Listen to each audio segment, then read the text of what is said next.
Hello, how we looking? How we sounding? Welcome to episode 14 of SmartyTalks. This is going to be great. I promised on the last stream that we would start doing SmartyTalks every single Sunday. So here I am. It's Sunday. We're going to do an amazing episode. And what you're about to watch is a stream on how to make dev content.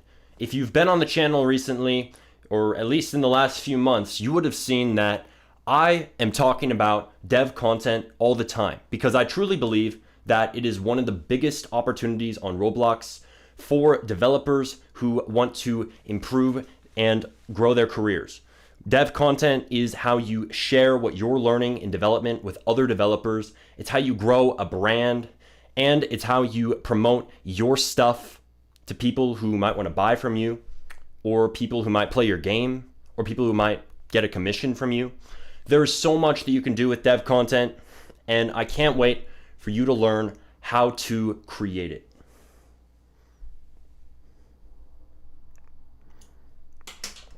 All right. So I'm going to be taking questions in this stream later on. Right now, I'm going to go over the types of dev content that you can create and what it is, first of all. And then we're going to talk about a few other things going forward in this stream.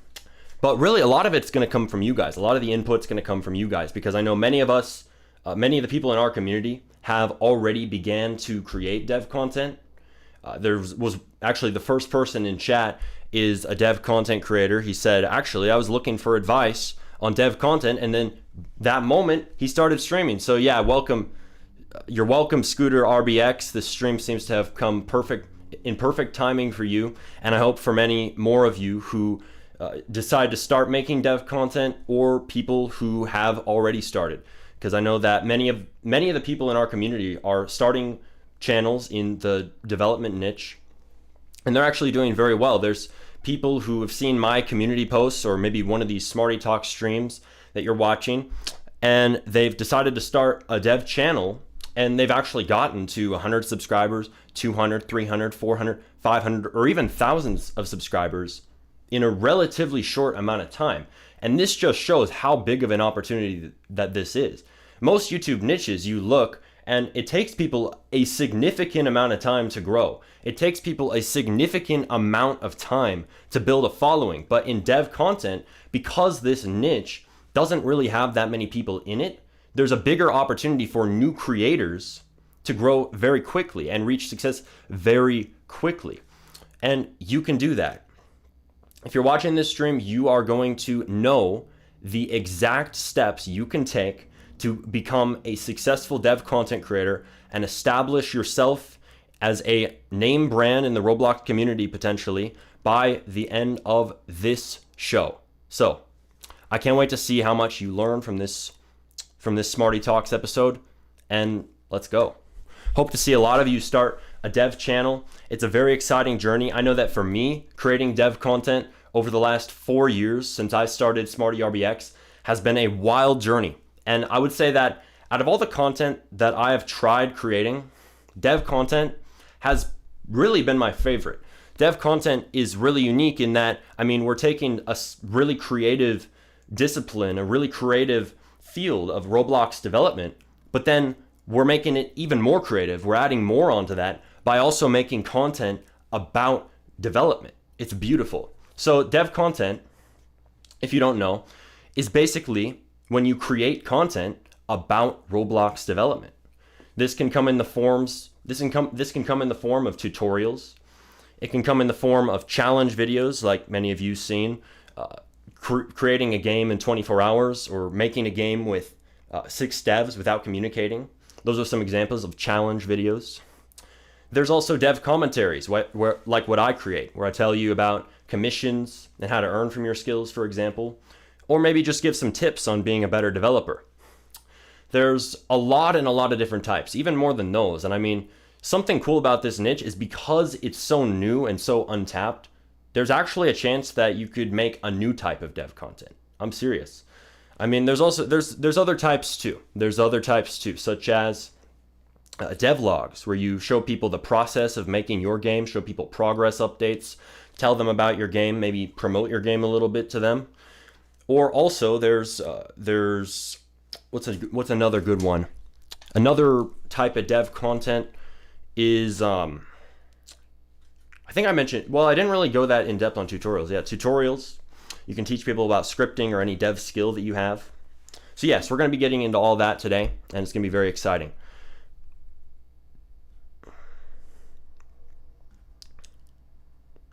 So I see a lot of you are asking questions about some about dev content, but also some about development itself. We're going to get to those by the end when we do the Q&A section. So you'll be able to ask away, and I will answer any questions you have in that section of the stream. That'll be last. So you will, you'll love what you have. You'll love what you hear then. So I'm just going to check the chat, and then we'll get started with the first section.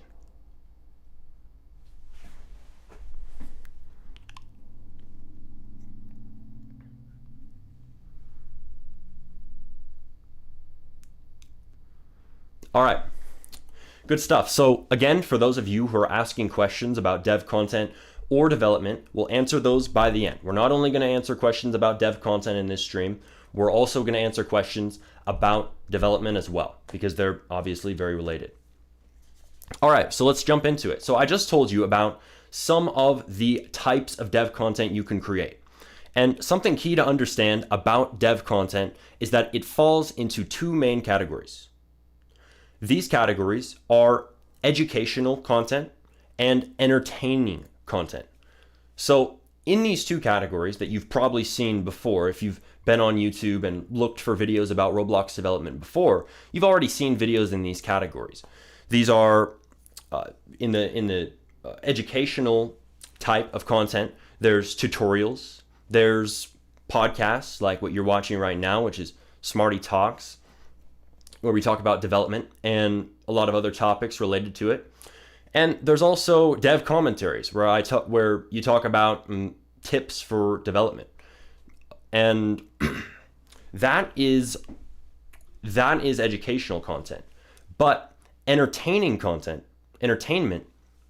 is more so the videos where you do something like a challenge, like making a game in 24 hours, or making a game with 6 devs without communicating. Those are some types of entertainment content. Entertainment content, if you want to get the most views possible, is the way to go. So for those of you out there who want to start a dev channel and get the most views that you possibly can, you'll want to make entertainment focused videos. The reason for this is that most viewers out there, they don't want to learn. They don't want to watch a video about how to script. They don't want to watch a video about how to build. They don't want to watch a video about how to make UI. Most people, they want to watch a video and be entertained. They want to see the development process, but most people are Roblox players, and they don't actually want to make the games themselves. And that's okay. That's how most people are going to be. So if you want to cater to what most people want and get the most views possible, make entertainment focused content. But if you're like me and you also want to teach people about development, or you think that you'd be better at that type of content, then you can create educational content. So educational content it's really fun to create. So I was talking about how development content takes a lot of creativity, and I think that educational content is seriously a major example of this. Because when you're making a tutorial, when you're teaching someone something, there's so much creativity that goes into that. It is such a fun process to teach someone how to build, or teach someone how to model, or teach someone how to script. You get to figure out how you want to teach and do it in your own style and your own format. It's a really exciting type of content to create. And while most of the time you're not going to get as many views as if you create entertaining content, you are going to have a great time making it. It is amazing. Now, if you want an example of tutorial content, if you've seen my guide to scripting, that is a major tutorial video on Roblox scripting. In fact, it is the #1 scripting guide in the world right now. It has well over 3 million views. That's a major example of tutorial content. So as you can see, educational content like tutorials can do very well sometimes. It can. It's just not all the time, because most YouTube viewers, they're looking to be entertained. So it's up to you what type of dev content that you want to create. But no matter what, this is a major opportunity no matter which way you go. Whether you become a dev creator who makes content on educational topics, who makes educational style dev content like tutorials, dev commentaries, podcasts, that kind of thing, or if you make more entertainment content where you do challenge videos like 6 devs make a game without communicating, or maybe kind of like the Dev King series, scripting your funny ideas, or maybe like RoBuilder where he reviews people's games. A lot of you guys have seen that and you like that type of content. But no matter which way that you go, understand that there's a lot of opportunity in both. I mean, this entire niche has so much opportunity in it. There are a lot of people who are starting channels and they're blowing up very, very quick. You can see there's an example in our community. Our community even has people doing well in this. There's Sea Dragon. You can look him up. He's a dev creator. He's also in Scripting Secrets.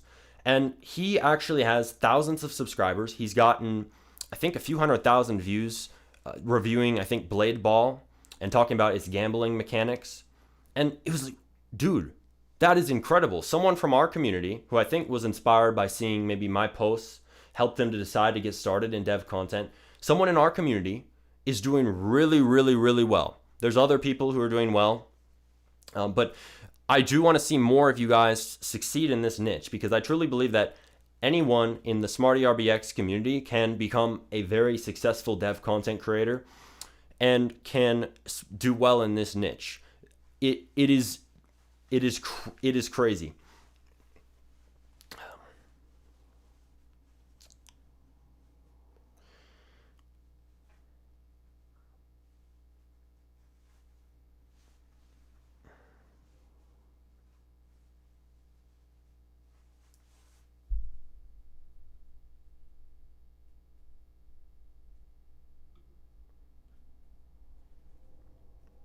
Yes, chat questions are at the end of stream. So do know, if you do send a question in chat and it is like right now or way early in the stream, I will go back to a lot of those. I can't promise that I'll answer every single question, but I will do my best to answer your questions. So feel free to ask it right now, but just know the best time to ask will be at the end of the stream. So let's continue on. So dev content. So we've discussed the main 2 types of dev content. There's educational content and there is entertainment content.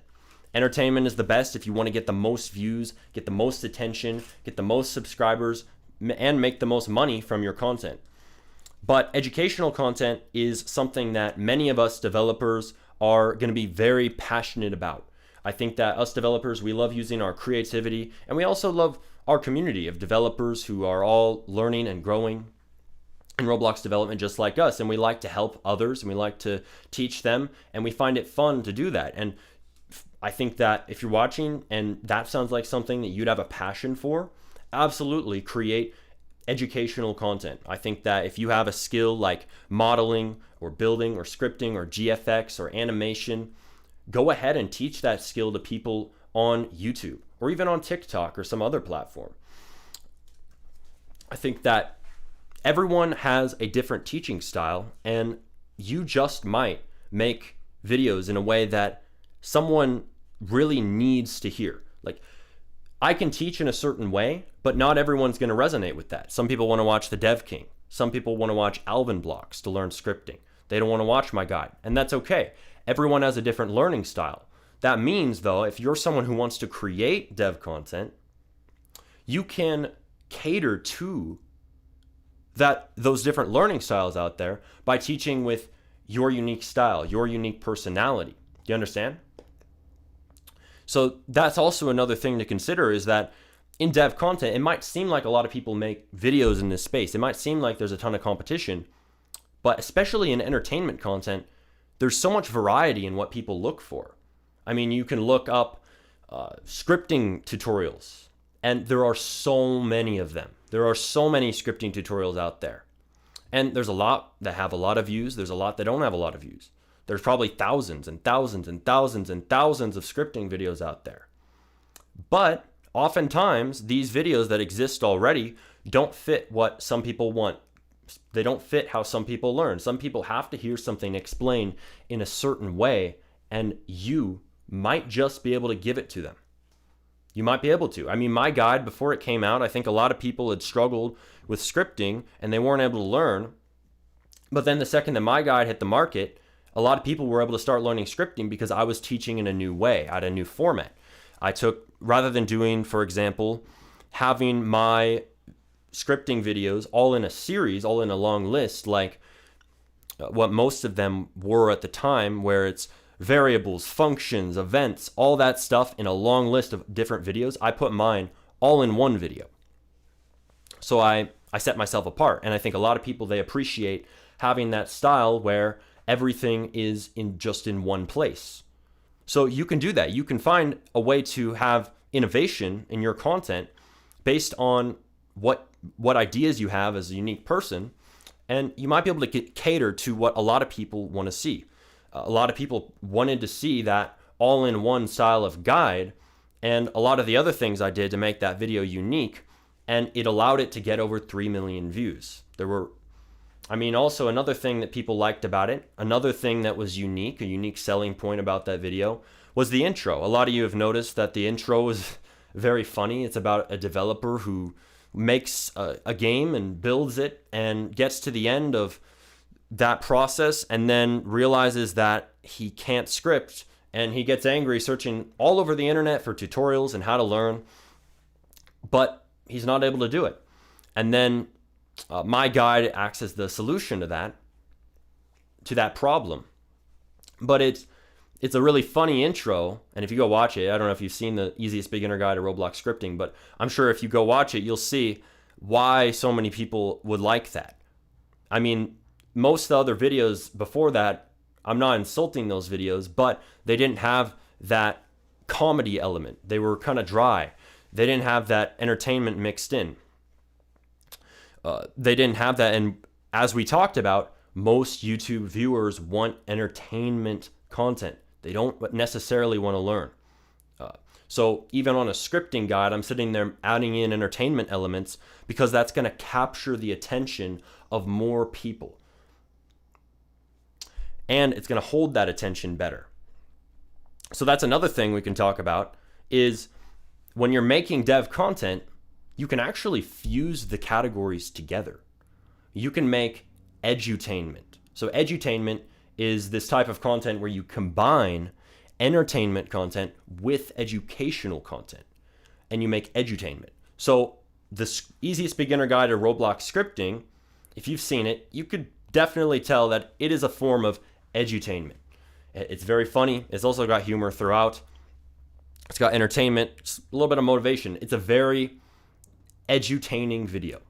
And that's also another type of content you can create if you want to reach the most people and kind of combine those two styles of dev content, is you can make edutainment. You can combine educational content and entertainment content to make a really good mix. And a lot of people like to create that type. A lot of people might not want to go the extra mile and do the extra effort to add in entertainment elements to their dev videos, and that's okay.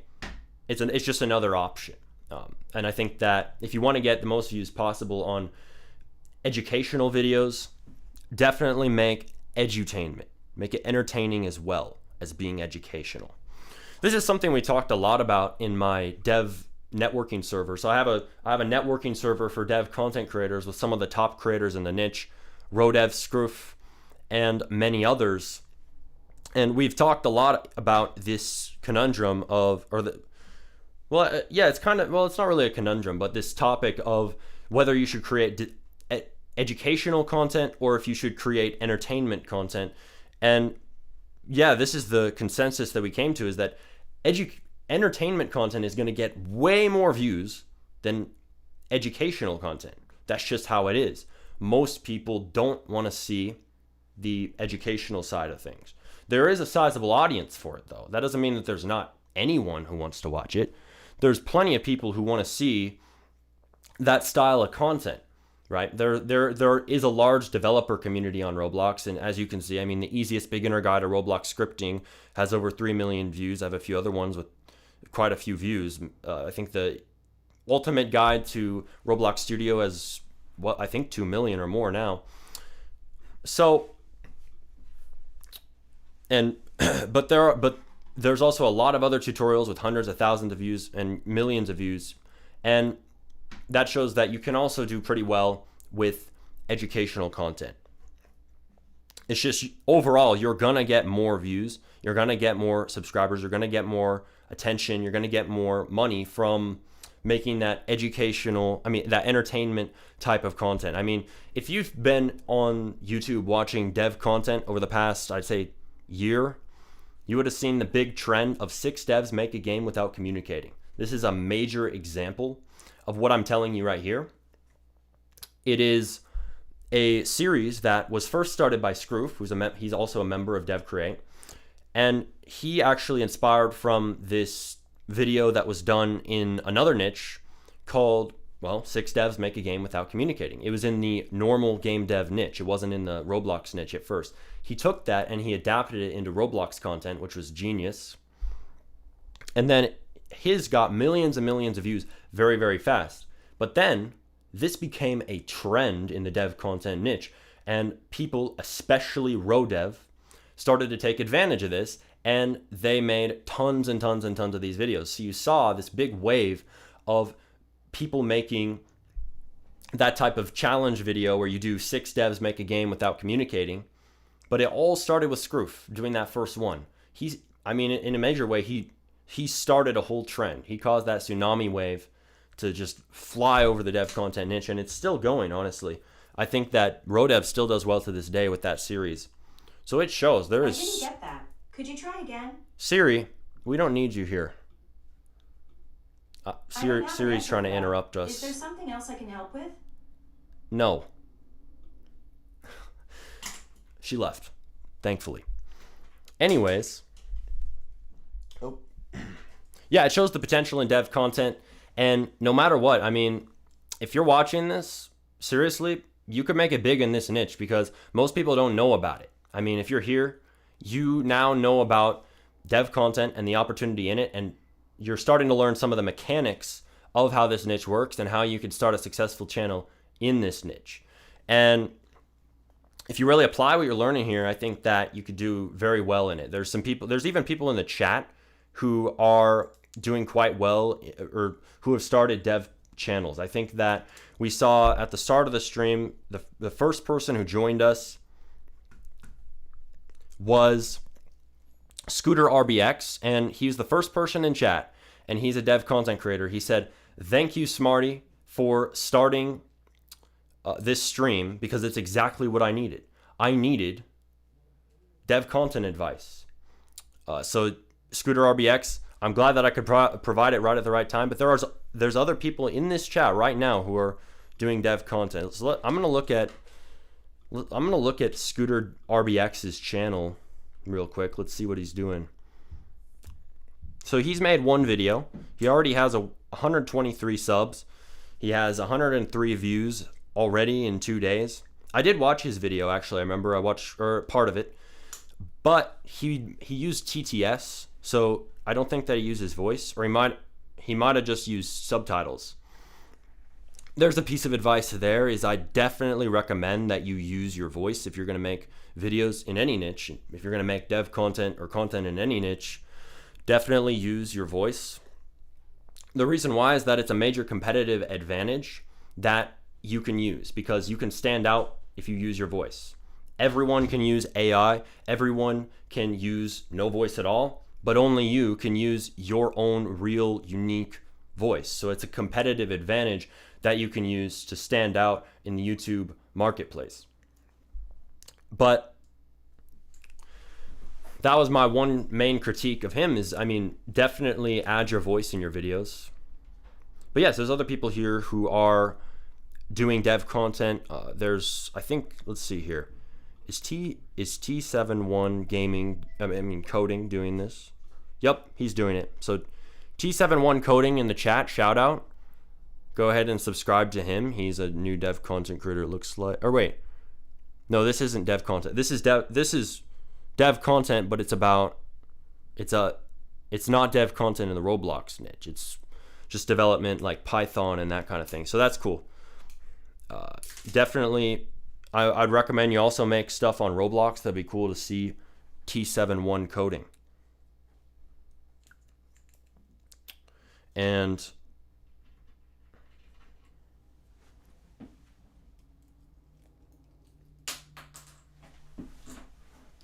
drop my pen. All right.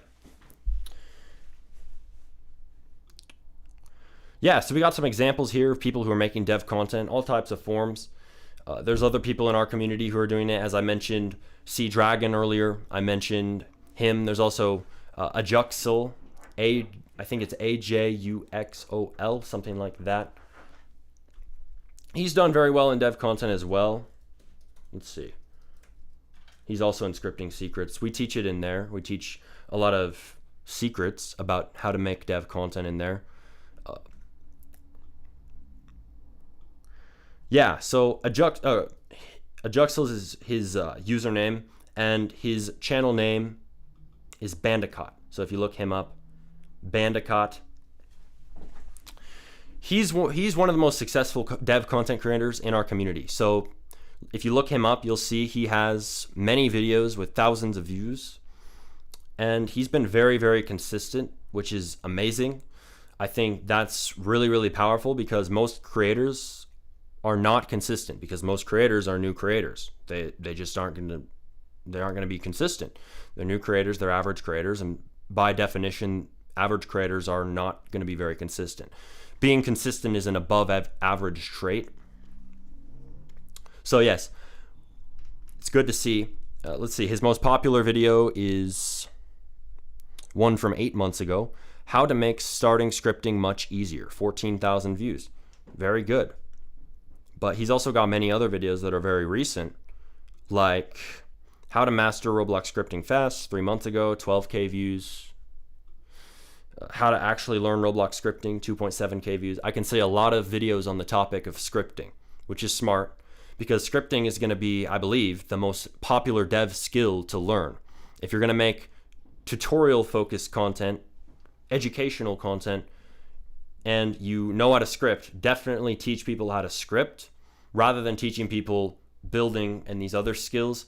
You can do well with those as well, but scripting is going to be the most popular, obviously, because scripting is hard to learn, and it's really the most important skill to have if you're actually making a game, because you can make a good game without a really, really good builder, but you can't really make a really well functioning game without a good scripter. So people are really wanting to learn scripting. They're always wanting to learn scripting. There's going to be demand for that forever. In fact, the first dev content ever was actually scripting content. If you look up Peas Factory, I believe Peas Factory was the first dev content creator in history. He's Peas Factory. Let's look him up. Peas Factory. Peas Factory made, I believe, the first beginner's scripting tutorials for Roblox ever. He did this 11 years ago. This was... Hello and welcome to your third. Let's see. The first one was uploaded August 9th, 2013. So that marks the start of dev content. Very beautiful thing to see. And a lot of people have actually learned scripting from these tutorials. A lot of successful devs learned scripting from these tutorials. Dev content sparks successful development careers. If you want to make other people successful in development, or you want to make other people become really skilled at something, or even make a successful game one day, make dev content. It's how you make an impact on people. It's how you make an impact on people in this community at a very large scale. I think that we've had some successful people in our community. We recently had someone on stream who I interviewed, Devute, who was able to make I think millions and millions of ROBUX from commissions.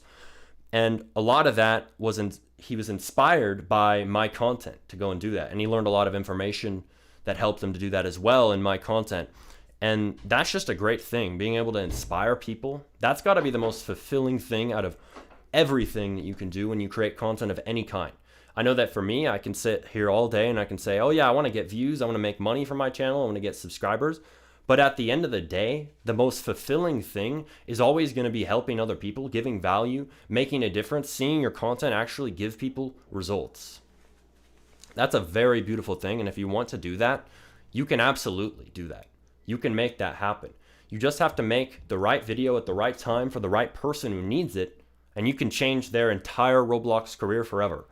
You could even change their life, because I mean, if you think about it, millions of Robux, or getting millions of visits, that's life changing. You can make a lot of money that can change your financial situation with that.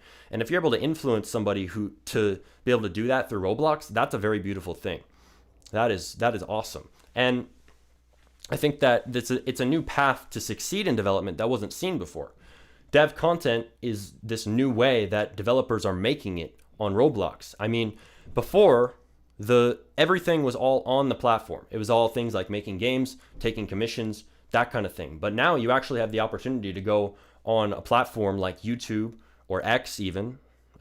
That's kind of a growing one. Or TikTok, and teach other people about development and actually become very successful through that. Teach other people skills like scripting, teach other people skills like building, modeling, GFX, UI, all these different skills. If you know anything about these skills, you're expert enough in it to teach someone who is below you in skill. You can teach a beginner. It is incredible. So I would say, if you want to make dev content, just start. Start with one video, one channel, one topic, and do it. I mean, it's an amazing journey. I remember when I started my channel, Smarty RBX, that you're watching, it really felt pretty random. Like, I was just like, all right, I'm just gonna sit down and make a video. It wasn't like I felt like this big creator this big developer who was just ready to sit down and make videos and I knew everything. No, actually, if you go back on my channel, I mean, the first video wasn't even about development. I think my second and third video were about development, how to make a low poly tree. I made one on that, and then I made one on how to make a low poly rock. This is back in 2020 during the pandemic, I believe. And I just sat down and started making content. I remember I had this horrible mic. I sat down on my desktop upstairs and made the first video, and then I made the second one on my laptop. Sitting downstairs, made it on my laptop, and it just winged it. Really, that's all it is. When you get started in anything, the only thing you can do is wing it. But now, I mean, unless you can prepare a lot, but you're still winging it. Really, you have to just start. That's the secret. So that's why I always tell people to just start, because you don't know what's on the other side of that door of opportunity until you just get started. You don't know. You don't know what's going to happen before you start your channel. You don't know how many views you're going to get. You don't know what your videos are going to be like. You don't know anything until you just start.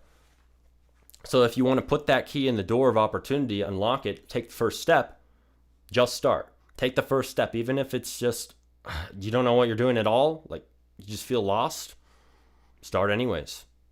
And that's where everything awesome happens. Everything will just unfold. You'll learn. It won't be perfect at first. There's going to be a lot of issues. There's going to be a lot of mistakes. It's going to take a lot of work. It's going to have a lot of difficulty. You're going to have a lot of trials and tribulations. But if you just keep going, you can change everything for you. You can change everything for yourself.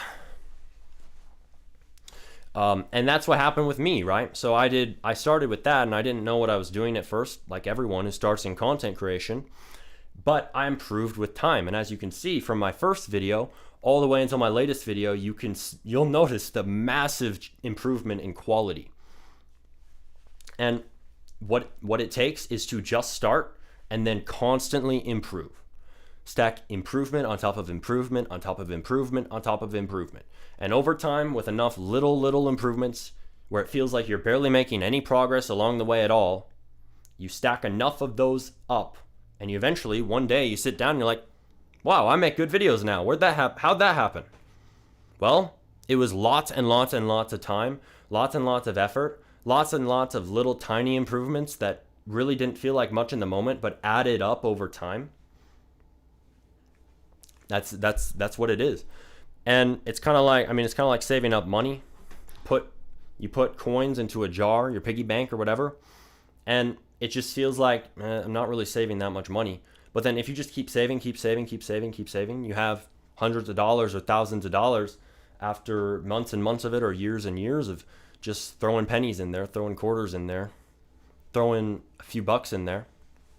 It's the same thing. Every time you post a video, you're investing in the future of your channel. And you just got to keep investing every day with consistency, and you can make it big on the other side. You can make it out with some major wins.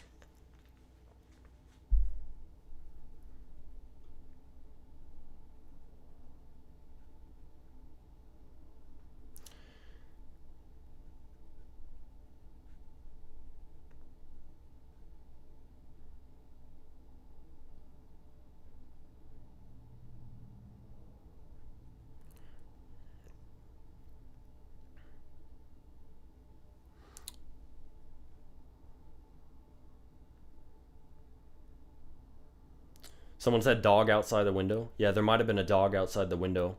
My dad taking a dog to the dog park.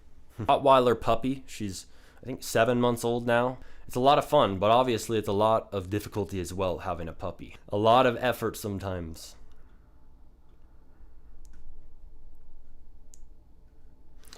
Pixel Raider 97 asked a great question. How is it like to show your face because I'm scared? Now I'm going to answer this. I know I said we'll be answering questions at the end, but I'm going to answer this because it's very related to what I was just discussing. So, showing your face. Let's start with showing your voice. So, showing your voice, first of all, it's very hard when you start. Most people don't want to hear their voice recorded and played back, let alone hear it, let alone post it publicly. Right? So, recording your voice and using that in YouTube videos is very nerve-wracking when you get started for most people. Unless you're super, super confident already, you're that charismatic person who's just a natural at this, at being confident and just speaking really, really well, you're going to have a hard time. Most people are not that, they're not a natural at that. So it'll take work, right? But again, just start. So start anyways, and you'll notice that that nervousness will fade away very quick. You're going to notice that it will be replaced with confidence. And you're going to be able to speak much more confidently, not just in your content, but also every single part of your life. You'll be able to speak better with more confidence, with more clarity, everywhere once you get started and start making content. It's awesome. But then showing your face. So showing your face, it is nerve-wracking. If you've been showing your voice in your videos, it won't be as nerve-wracking necessarily to show your face. So maybe take baby steps up to it. Start with showing your voice, and then maybe over time, once you feel ready, then start showing your face. It is something that, again, it takes confidence, but you're going to get more confident as you do it. And I know that for me, when I first started using my voice in videos, like everyone, I had a lot of things to improve. So I had to improve how confident I sounded years ago when I started. Had to improve that. I had to improve my use of tonality. I had to speak a little bit louder. I had to make myself speak engagingly, because you can speak, but if it's all monotone and not really that energetic and just kind of not super you get the point. Not super energetic, just boring, you're not going to go anywhere with your videos. So I had to improve on a lot of things, just like everyone does when they get started speaking in their videos.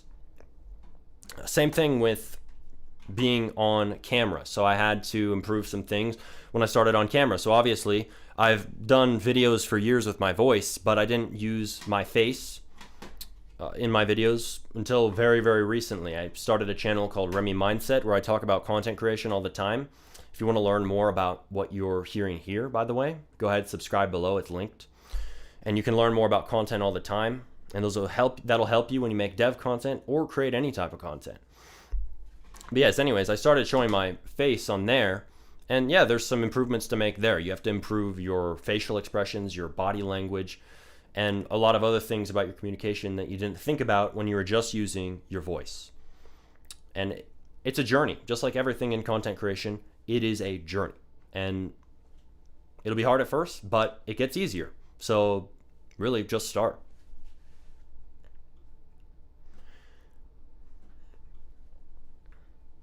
So if you're enjoying this stream so far, make sure to share it, because we're about to dive into a lot more information on how to become a successful dev content creator. It's going to be very, very helpful what you're about to hear. And yeah, it's going to enable you to make some great dev content. So make sure to share it with other people who might want to learn about this opportunity as well and potentially get started in it. And yeah, let's see you guys make some big dev channels, get a lot of subs, get some views, and also inspire new developers to get started. That's a beautiful thing. Inspiring people and enabling people to make successful careers in their skill of choice, it's awesome. And you can do it with dev content, no matter what your skill level is. Even if you don't think that you're the most experienced dev yet, even if you don't think you're qualified to make dev content and teach others, you are. If you know anything about development, if you're here watching this stream, learning about a complex topic, you are enough of an expert to make dev content and teach others. Trust me, you are. Because most people don't know what you're learning here. They don't know about this. This is a complex topic. You could even talk about this on your channel. You could talk about how to make dev content. Feel free to take some insights you've learned from this stream, even copy me, put it in your dev content. Feel free. Or even copy something from some of my other videos to get you started if you want. That's fine by me. But then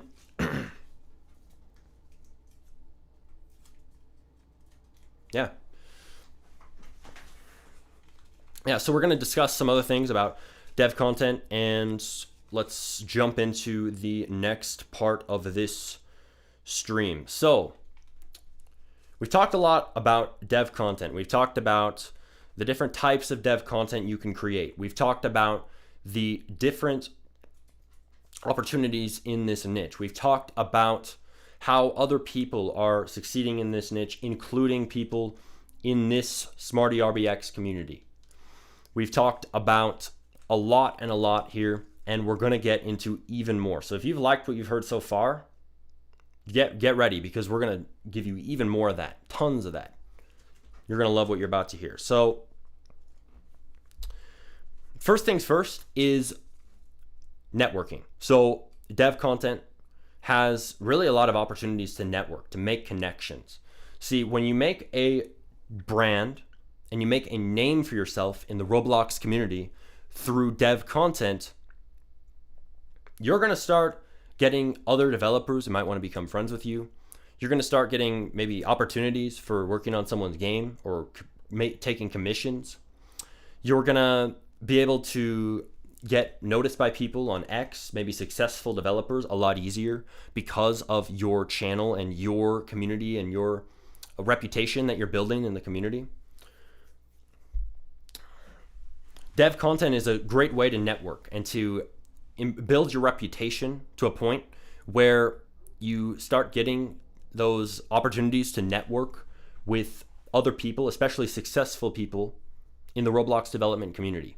I know that making dev content has seriously changed everything for me in this realm, and it's enabled me to network with some very high level people in the Roblox community, and it would not have been possible or nearly as possible without this channel, without this content, without making dev content. Dev content is seriously how you build a brand that branches out into everything else that you do on Roblox, all the things you create on Roblox, and all the ways you earn on Roblox.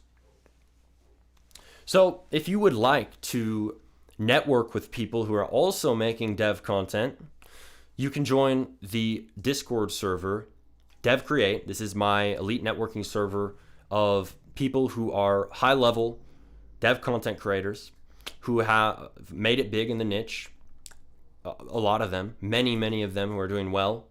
There's DHappy, there's Scroof, there's Rodev, there's many others in there, and you can go ahead and join us once you have, I believe the requirements are 500 subscribers and 3 dev videos out. So once you reach those requirements, you can join us in there and start networking with other dev content creators and even meet some of the dev content creators who you watch. That's the awesome thing. So that's some motivation for you. If you haven't made a dev channel yet, if you start one, that could be your pathway to meet your favorite dev content creators and even some of your favorite developers. Once you build that brand and you start building a following, and you can join places like Dev Create. I'll be linking that below on this stream in the comments as well. So if you're watching this after it's done, you'll be able to join that. I don't think it's up while it's live, but yes, you'll be able to join Dev Create. Just know you do have to reach those requirements first to get in that server and start taking advantage of the opportunities available to you there. But yeah, so it's a great way to network. Now, dev content is really, it's just such an amazing opportunity. I cannot stop reiterating that because it truly is. It is an amazing opportunity for anyone out there who has any knowledge, any insight, any experience in development to share what you know and use that to then build a successful dev channel or build a following. It doesn't have to be on YouTube. You can make dev content on any platform that you consume content on. You can make it on X, you could make it on TikTok, you can make it on YouTube. The best place is going to be YouTube. I think X it's kind of building up. You'll have to get creative if you want to monetize on there. You have to get quite creative because it is harder to make money on X unless you're selling something. You can do it. It's just going to be harder and there's less of an audience. But on YouTube, it's going to be the best. I know that TikTok also, there's a lot of opportunity there. I know that making content on TikTok, obviously it's easier a lot of the time to get views on there because first of all, the videos are short. And second of all, the TikTok algorithm is notorious for pumping people's videos to the moon and getting tons and tons and tons of views very, very fast. And you could definitely make dev content over there. I've done it. And I remember that when I did TikTok a lot more with my dev content, I had, I think, a lot of videos with hundreds of thousands of views. I had a lot of videos that had 500K, maybe close to 1 million, if I remember right. Unfortunately, my TikTok, my big one, got banned. So I got banned because I posted a video that said Roblox games can make you passive income. And apparently that's a scam, apparently. So I got banned for that. I don't know. Weird. But they banned me for that random thing. So it is what it is. But then I have a new TikTok called, I think it's Smarty RBX Dev. So if you want to follow me on TikTok, you can follow me there. But yes, so there's a lot of, you can create dev content on any platform. And I recommend that you do it. But now let's discuss how you can make money with dev content, because that is the exciting thing for a lot of us, is starting to monetize, starting to earn from what we create. And I'm telling you, dev content is definitely one of the best ways to earn as a Roblox developer. So much so that if you saw my recent video about how to monetize your Roblox development skills and knowledge, it's my latest video about a few ways to earn from Roblox development. I mentioned dev content as one of my best recommendations to earn money from your Roblox development skills. It's that good. And so I'm going to tell you about how you can use it to make good money from your skills. So dev content, the reason that dev content is a good way to earn is not just ad revenue. So ad revenue is something good that you can use to earn from your dev content. Like, since we're on YouTube, you can make quite a bit from ad revenue. But there's more to it than that. Dev content really can become your core brand that branches out into all the ways that you earn from your Roblox development skills, knowledge, experience, and insights. And the reason for this is that through dev content, you can promote games you create. You can promote your commission work to people who watch your videos and might want to pay you to make something for them. You can promote assets that you sell. And this is a big one. You can sell info products where you kind of expand on what you teach on your channel, from maybe just normal tutorials to maybe providing a full course on scripting. And you can sell that to your audience to give them more value and also earn more from your content. So there's a lot of different ways that you can earn from development content. And if you are someone who has any experience in development at all, if you're someone who has any interest in creating dev content, or if you're already doing it, respect, by the way, if you're already, but if you are interested in this at all, you can seriously monetize very well with dev content if you get started and you start making a channel. You can monetize pretty quickly. I mean, you do have to build a little bit of a following to start earning. I mean, obviously it's going to take some work.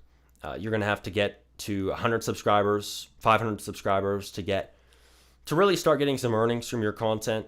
Though the nice thing is, if you aren't only making money from YouTube ads, you can make money from, I mean, if you aren't only making money from YouTube ads and you make money from those other methods that I mentioned to you, you can make money before you have 500 subs and 3,000 watch hours, because you do have to reach those requirements to start getting ad revenue on YouTube. But before you have that, you can obviously promote your commission work to people. You can promote your Roblox games and earn from that. And you can promote assets that you sell to people. And you can also promote info products where you teach other people and give more value through there. So there's a lot of different ways that you can earn before you even reach the requirements to start making money on YouTube.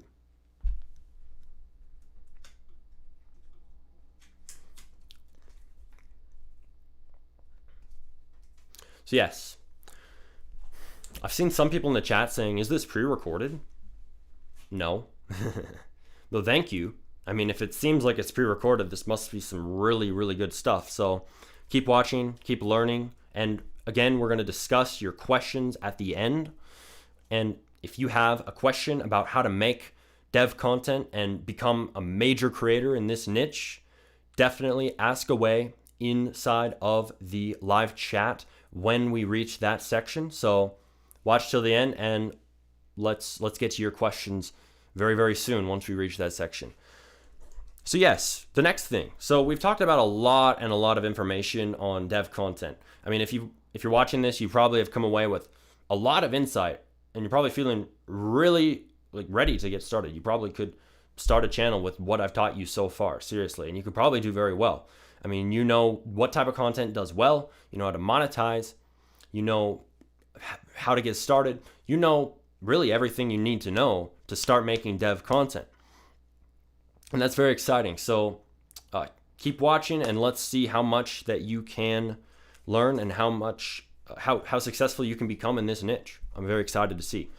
So the next topic I'm going to discuss is the ebook that I have coming out about this. So I'm actually going to make an ebook about dev content.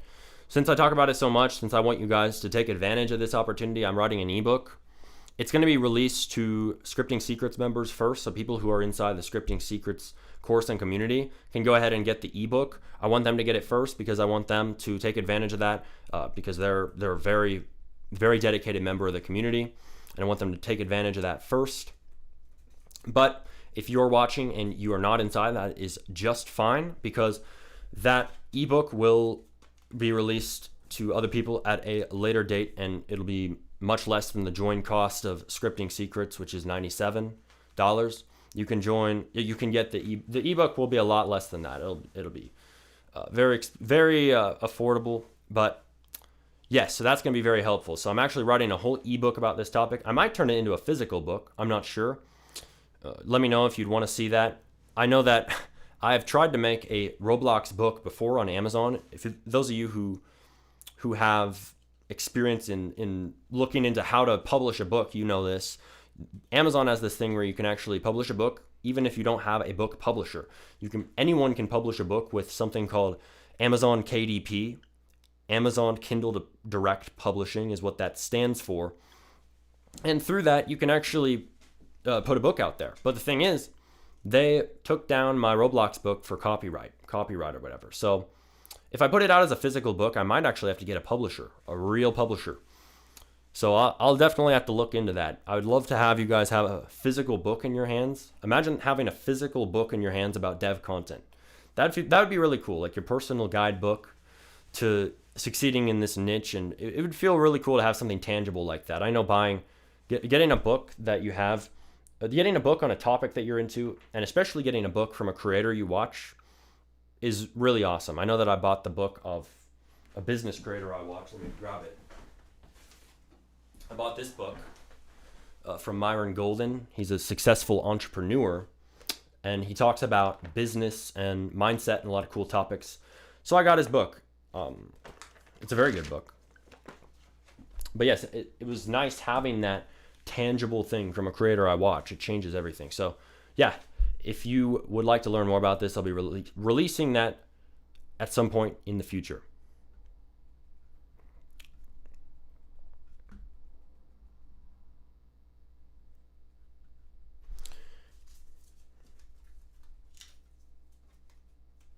So, yes, if you want to learn more about dev content as well, you can, of course, join Scripting Secrets. We talk about it in there, and there's, again, some people in there who are successful in it. If you want to join it, you can. It's always linked below every video. Join it anytime you want. But yes, that's the only mention I'm going to make of that. Now, we're going to move into the question segment of the stream. I know that I've been watching the chat. A lot of you guys have been watching this, and you've been writing things inside the chat thinking, bro, when is the question segment coming? I have a lot of questions about dev content. When can I do it? Now is the time to ask away, and I'm going to answer. And we're going to have a lot of you guys get started in dev content. It's going to be great. So let's do it. Let me know what you would like to learn about creating dev content. Let me know any question you have of all the topics we've discussed in this stream from what you've been learning.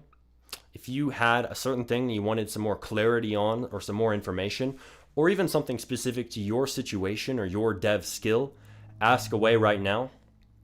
Now, if you're watching this live, this is going to be your chance to share, to ask me a question personally, but also if you're watching this after this is already put out, already released, and the live is done, you can ask me a question in the comments. I'll do my best to respond to that. But you're going to learn a lot from this no matter what, whether you're live or watching right now, or if you are watching this after it's out. So yes. Trust CC said, I make dev content. Is the graphic side of dev content good for vids? Well, that's a good question. So are you talking about GFX, so making content on GFX? Because GFX is something that a lot of people want to know about. A lot of people do want to know, how do you make content on, how do you make GFX? How do you do it in Blender? But of course that can also include, how do you design, say, an icon for a game, or design a thumbnail in Photoshop /Photopea, or even in Canva, something like that, graphic design.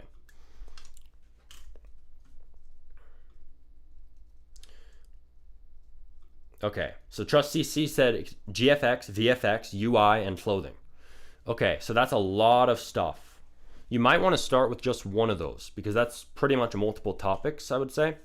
So start with one, and I would say that I think I've seen a lot of videos on VFX. I haven't done the most. If there's one skill that I don't really understand, it's VFX. I haven't really done much with VFX at all.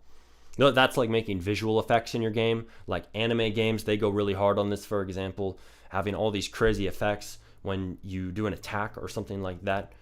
They go crazy on the effects. But it's also in other games. It can also include particle emitters, that kind of thing, which I do like. Making particles is fun. But I'm definitely not the absolute pro at VFX. Let's see. So I'm going to look up GFX for you. Let's see. So GFX. I know that people have made a lot of tutorials on GFX, and you can become successful in dev content through making GFX tutorials. So if you look it up, there's plenty of videos that have hundreds of thousands of views. There's plenty that have thousands of views. There's plenty of videos that are quite big. And that means that there is opportunity in the GFX niche. I think that you're going to have more success if you teach people about scripting or something like that. But if the skill that you have is GFX or something like that, go ahead and make content on it. I'm just telling you straight up, scripting is going to do the best. So if you do have that skill, I would say make content on that for sure. But if you can't, that's fine. Make content on whatever skill you have. If you can just start with what you have, that's going to be the best thing to do. Now, all those other things you mentioned, Trust CC, I would say, yeah, you can make content on any of those. It's just look up, if you wonder about any type of dev content or any type of content in general, how well you can do in it, just look up the topic on YouTube search and then look at the top videos within that topic. So if it's scripting, look up Roblox scripting and then look at the top videos. Study them meticulously. Look at the titles, the thumbnails, how many views they're getting, that kind of thing. And then you'll be able to use that information to then make your videos and potentially make them better than what already exists. So there you go. That's how you can make dev content in any niche, even ones that I haven't really explained in depth. I know that I have explained scripting in depth because I've taught people scripting. I haven't taught people VFX before because I don't really know VFX. But if you're in the VFX, if you're into VFX and you're thinking about making dev content on VFX, you can simply look up VFX tutorials for Roblox and then see what's out there and then inspire from that and see how well it's doing. Think about whether it'd be worth it or not, or whether you want to do it on another topic. So there you go. So next question is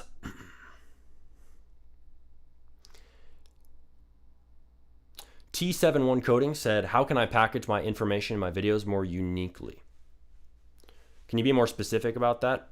I would say, again, if you want to do something more unique than the other videos that exist in your niche, just look up videos in your niche. So for example, if it's scripting, look up Roblox scripting tutorials and then watch them and then study them and see, okay, this is how it's explained.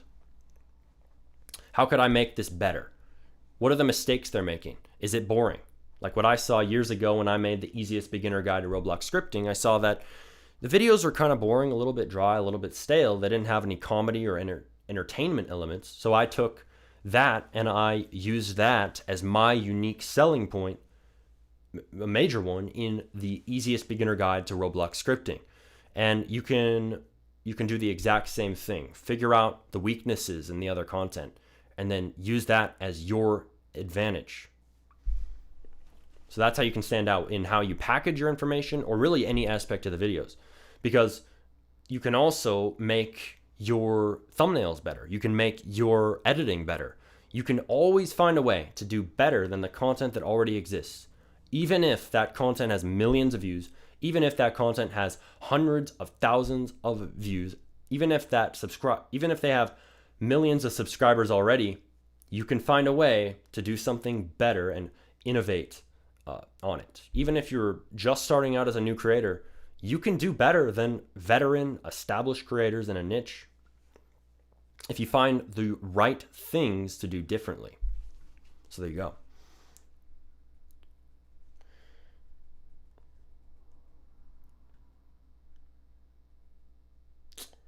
Random B said, how to work faster with commissions. Okay, a development question. Awesome. So how do you work faster with commissions? That's a great question. So working faster, I think a huge part of that is organization. If you're making a game, most people who are good at it will use Trello to organize their game. I mean, not everyone uses Trello all the time, but Trello is a site where you can place tasks into different boards and you can share it with your team members, and you can really organize everything that needs to be done in your project in really what is somewhat like an advanced to-do list. And this is something that you could take and you could apply it to your commission work. So what you could do is start using Trello to organize your commission work. So put your different commissions as cards on a Trello board and then say, okay, this by this date. Add all the information, have a done section. And this will help you to stay more organized and do your commission work a lot faster if you kind of do what developers do when they're making entire games and then apply that to how you take commissions, you'll find that really helpful in doing things a lot faster. Organization. Now, that is the main thing that comes to mind for how to take commissions faster. That'll help you. Now, next question. Smartino said, okay.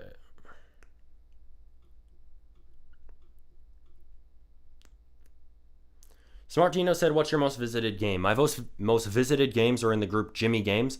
I've discussed this in a lot of videos. It's where we learned make simple games first. That's where we learned it, Jimmy Games, because I'd been making more complex games for years. They didn't really do that well a lot of the time. And then the minute that we made a simple game in Jimmy Games, these meme games, weird games, really, they started to take off and they did well. And we learned that it's best to make simple games first. And simple games can make you a very successful developer, and you can make a lot more of them, and you can then use them to fund bigger projects later. So you can use the funds you earn from simple games to then fund bigger projects, better projects, and I'm doing that right now with Myro. It's taken a minute for us to release our next games, but you'll see those soon. They're my development partner, Myro. He's my project manager, game designer, and he's managing the games that we're working on currently. We have one called Anime Break Race. We have a few others. One that should be releasing soon if everything goes to plan, because it's coming together very fast. It's a lot simpler than Anime Break Race, but I'm not sure if I can reveal all the details about this yet. But if you pay attention on the Smarty RBX channel and my socials, you might just see some information on that soon. So, see you then. And once those go out, that'll be my most visited games. Those will do well. I'm certain. But if not, we'll learn and we'll do better next time. That's all you can do. Constantly improve. All right.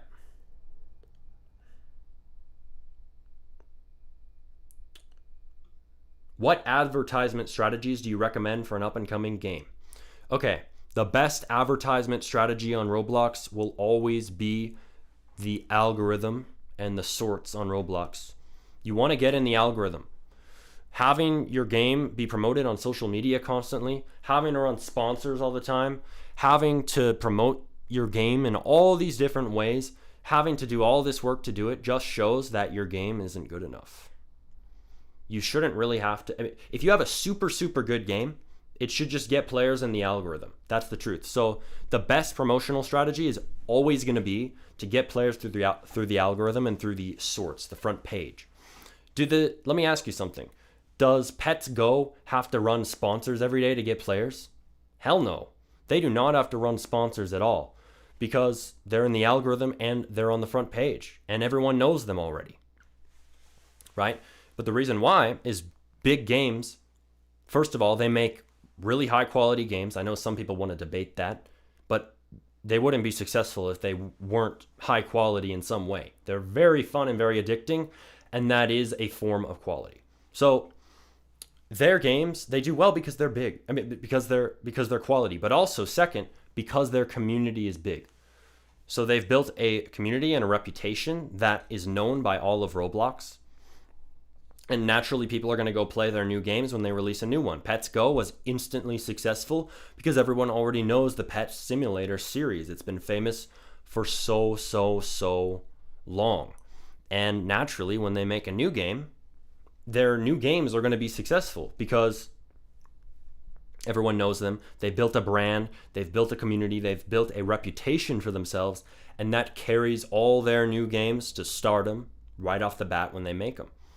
So if you're sitting here and you're a developer and you're wondering how to promote your games and how to get players, really you're kind of starting at obviously a very low position. And if you have to sit there and try promoting all the time and try forcing your game to get players like through ads and through social media, oftentimes it just means your game isn't good enough or you haven't built that reputation for yourself, obviously. And I mean, I haven't really said this in this exact wording before, but it's really the truth. you can promote in all these other ways, but really the truth is that all these other ways, like sponsors and advertising and social media, they're all simply just different strategies to get that first push into the algorithm and get into the front page, hopefully eventually. But if you have to rely on these too much, like if you're constantly finding yourself using sponsors, oftentimes your game just is not good enough to retain those players. You spend 10,000 Robux on a sponsor, and then maybe you get some players at first, like 100 players, but then that all goes away right after that, the next few days, and is it 0 and no one comes back? That shows your game isn't good enough. You don't have good enough engagement in your games, and you got to go back, make updates, fix that problem, and increase the playtime in your game. You want to get it to at least, I mean, in my experience, at minimum, we found in Jimmy games 4 minutes, I believe, is really, really ideal.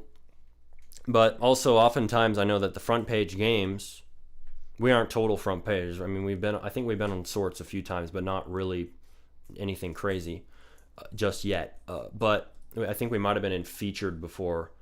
And we've been on the homepage, show up and shooter with some of our meme land games. But in there we found that 4 minutes was good playtime, but also there's a benchmark on the Roblox analytics, and if you use that benchmark, it's telling you, okay, try to get to 10 minutes.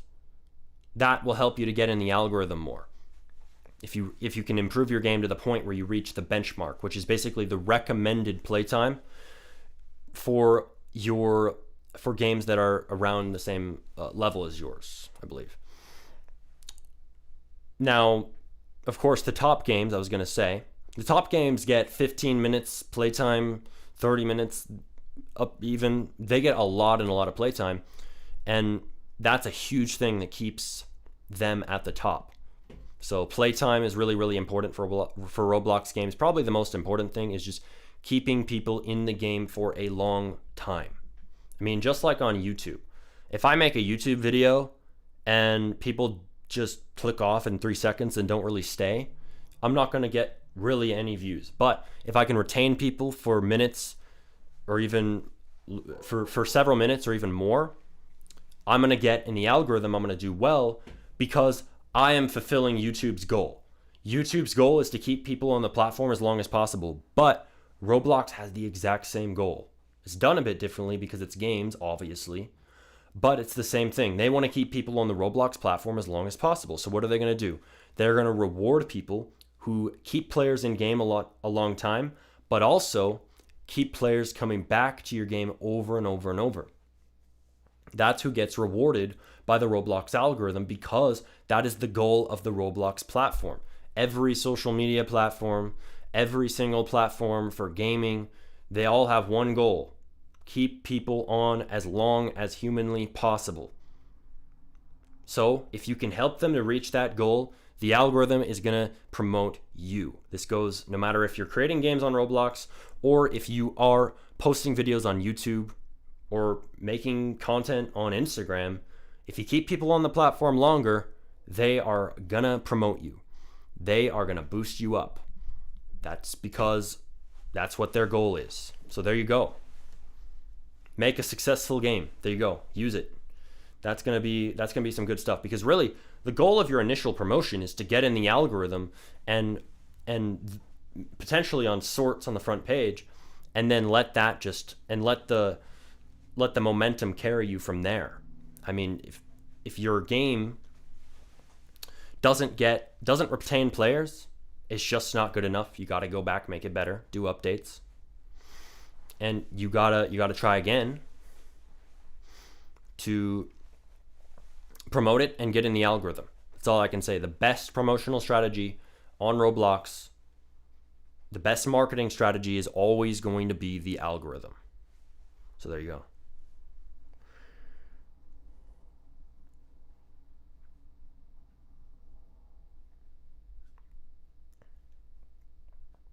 How do premium payouts work? More play time equals more Robux. Yes, exactly how premium payouts work. but it's only with premium users. So if you get premium users to stay in your game, you're going to make more Robux. There you go. That's exactly how they work.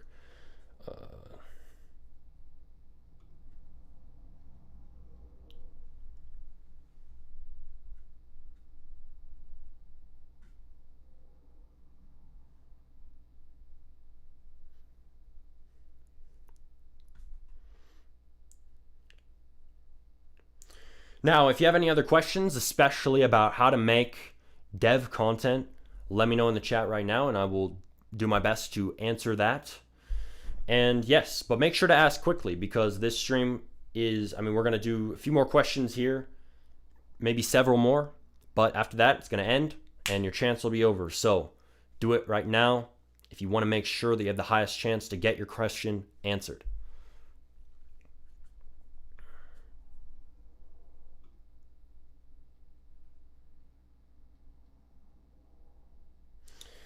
Silver said, what about making content on building?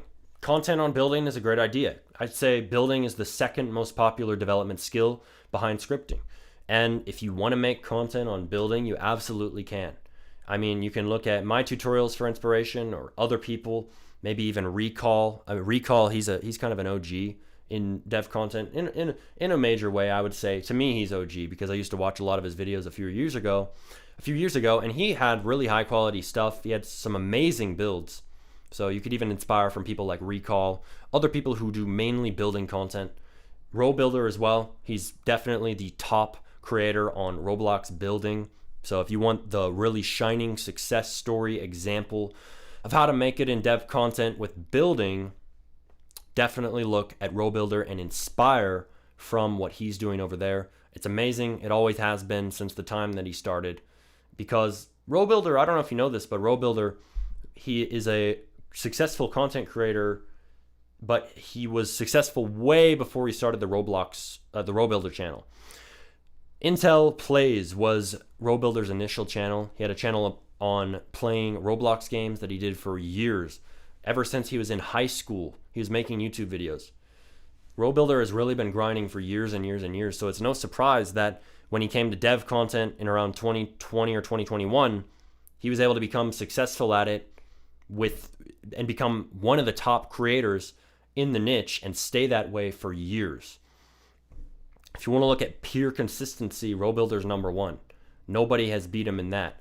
He uploads so frequently, so consistently. He does great quality videos, and he's been doing this for such a long time because he's experienced. He started out with that experience. That really helped him to get that initial, to really start out and do well from there because he knew what he was doing on YouTube. He was a pro from the start. So of course, he's going to keep growing when he does a new channel on dev content.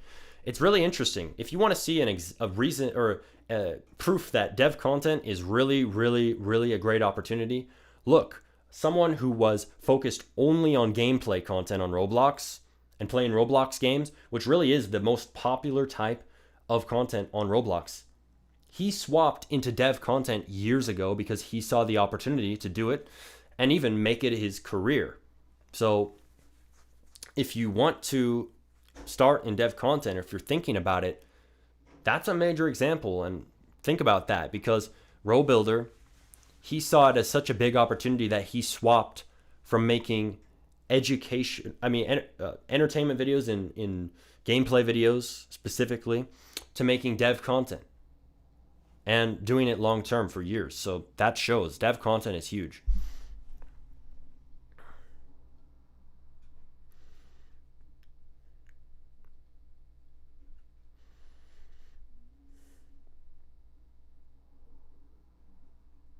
Hutton said, tips for getting started with editing Roblox dev content. Great question, Hutton. So the way that you get started with editing in dev content is to first pick an editing software. So this depends on your platform, first of all.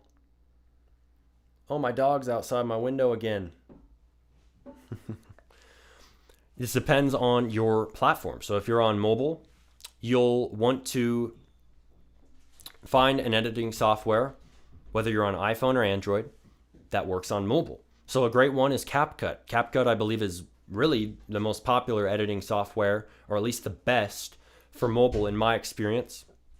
So you can start using that. Open it up. You can figure out the basics really fast. If you want, you could watch tutorials on it.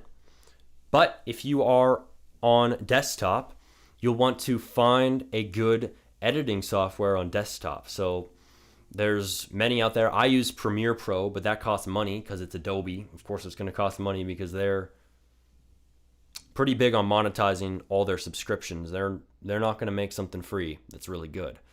So Premiere Pro, that costs money, but it's really good. I would say that's the best editing software in my opinion.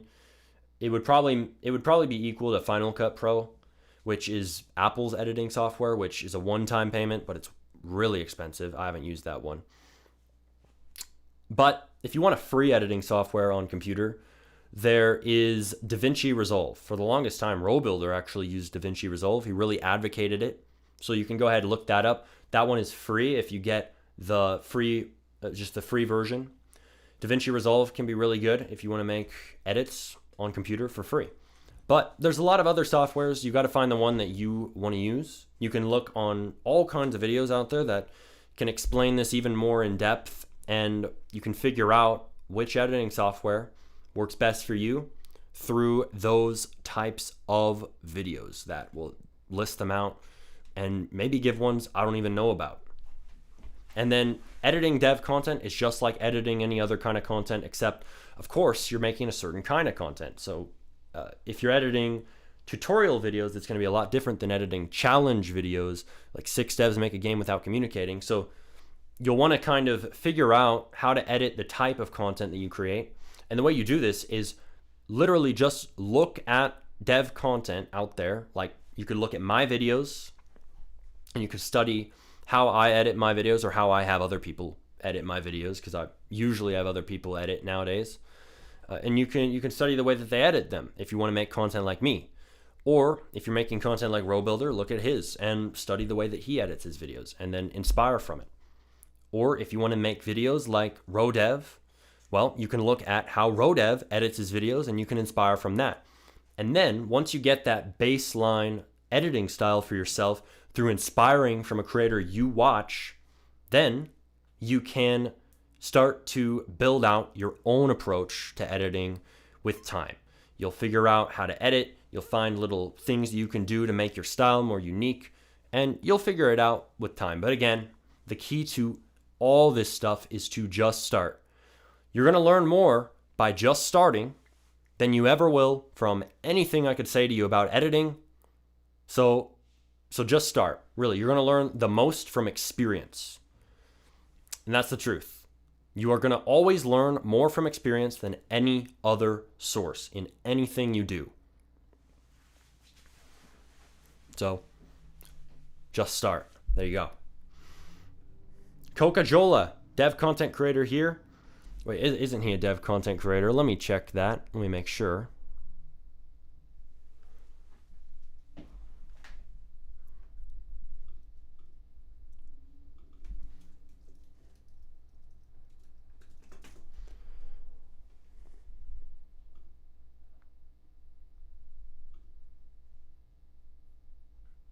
No, Coca-Cola, I think he's done some dev content, but he's not only a dev content creator.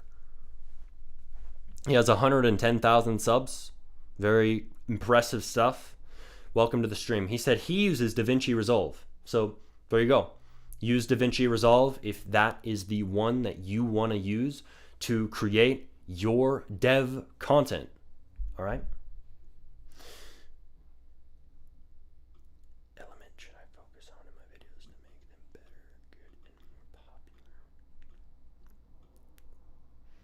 T71 Coding said, what element do I focus on the most in my videos to make them better, good, and more popular?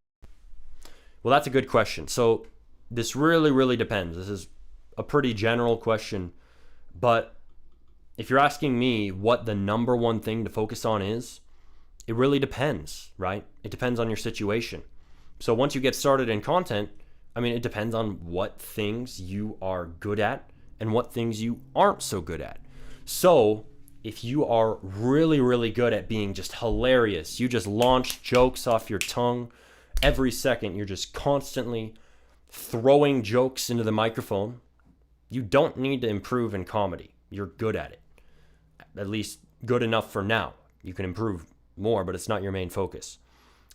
If you're really, really good at editing and that's your strength and you edit videos like a god already, like Finns are, right off the bat, you don't need to improve in editing. If you are someone who is already really, really good at speaking and you've done public speaking in person a lot, maybe you're at a club at your school and you've done speech and debate, you probably don't really need to improve that much at speaking, right? So it depends on your own personal situation. I can't really sit here and say, oh, the best thing to improve upon in your dev content is going to be this. It's always going to be this thing. I can't really do that. I could give an idea of what that thing might be, but it really depends on your own personal circumstances and situation, what you need to improve on the most, right? If you're a comedian, don't need to improve on that. But if you're someone who's never done something before, like never edited, never made thumbnails before, never spoke on camera before, improve in that thing. Improve in the thing that you haven't done before the most. So there you go. That's how you do that. That's how you decide what element you should focus on improving the most. It depends on you. I would say most creators, they gotta focus on really just making a good video overall. You just gotta focus on making a good piece of content. That should be your main focus at first, at least I believe. For most creators, just figure out how do you piece together that full video and make it engaging. And there's a lot of elements that go into that, but really just figure out, okay, how do I edit my videos well? How do I speak well? How do I make it entertaining or at least educational, or maybe both, the whole time, right? Figure out all these things and then you'll be able to make great videos once that all comes together into one final product, right? But that should be, for most people, your main focus, I would say, would be figure out how to make a really good video. Just make a good video on its own. So there you go.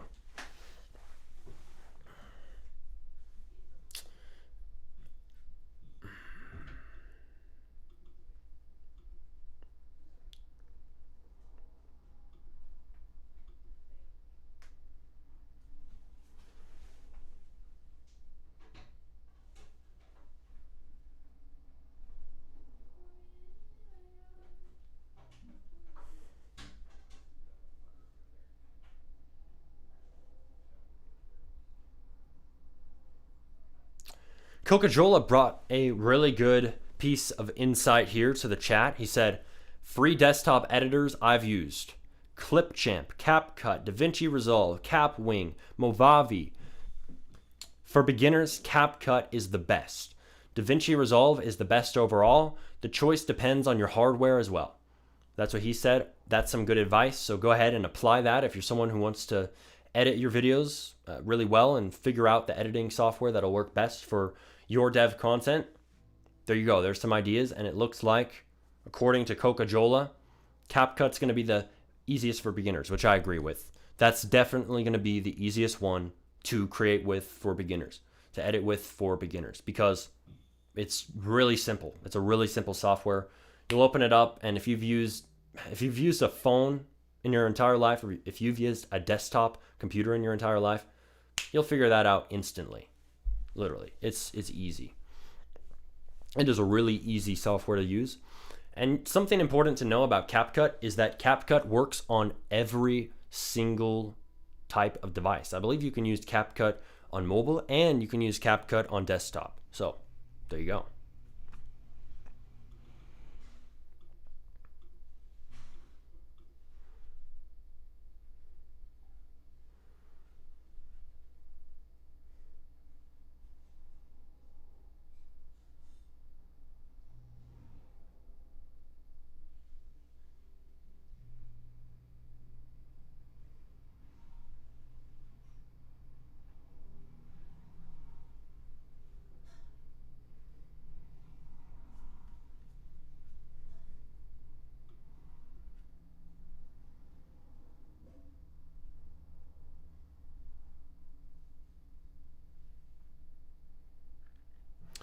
Legendary Studio asked, hey, is there any way I can get my content out there? I feel like I have a good editing style and thumbnails, but YouTube only seems to promote my videos to a small audience. That's a good question. I'm going to look at your channel right now. Let's see. So you have 3.2K views, which is good. I mean, 3.2K subscribers, which is good. 74 videos out, so you're dedicated. Well, I'm going to tell you this. If your videos aren't getting the amount of views that you want, there's always something that you got to improve that is causing that. There's always a problem, something that is making it so people don't want to watch your videos. Let's see. Wow. Guys, check this channel out. Legendary Studio. Look that up. This is some good stuff. Animations. He does full-fledged animations for his videos. That's a lot of effort. That's cool. I'm watching one of his videos right now. I made a brain rot Roblox game. That's the video I'm watching. Yeah, go subscribe to Legendary Studio right now. Look him up. Definitely hit subscribe because this looks like some good stuff. He deserves the support. October 18? It was literally just September. 2 months ago. This is bad. It's been a minute, but here's a new upload. To start, let's enter Roblox Studio. The game idea is a brain rot shooter type game. Waves of brain rot characters will spawn, and you must kill them. You win! Firstly, I added a gun which I took from one of my other games. Wow, that's so cool.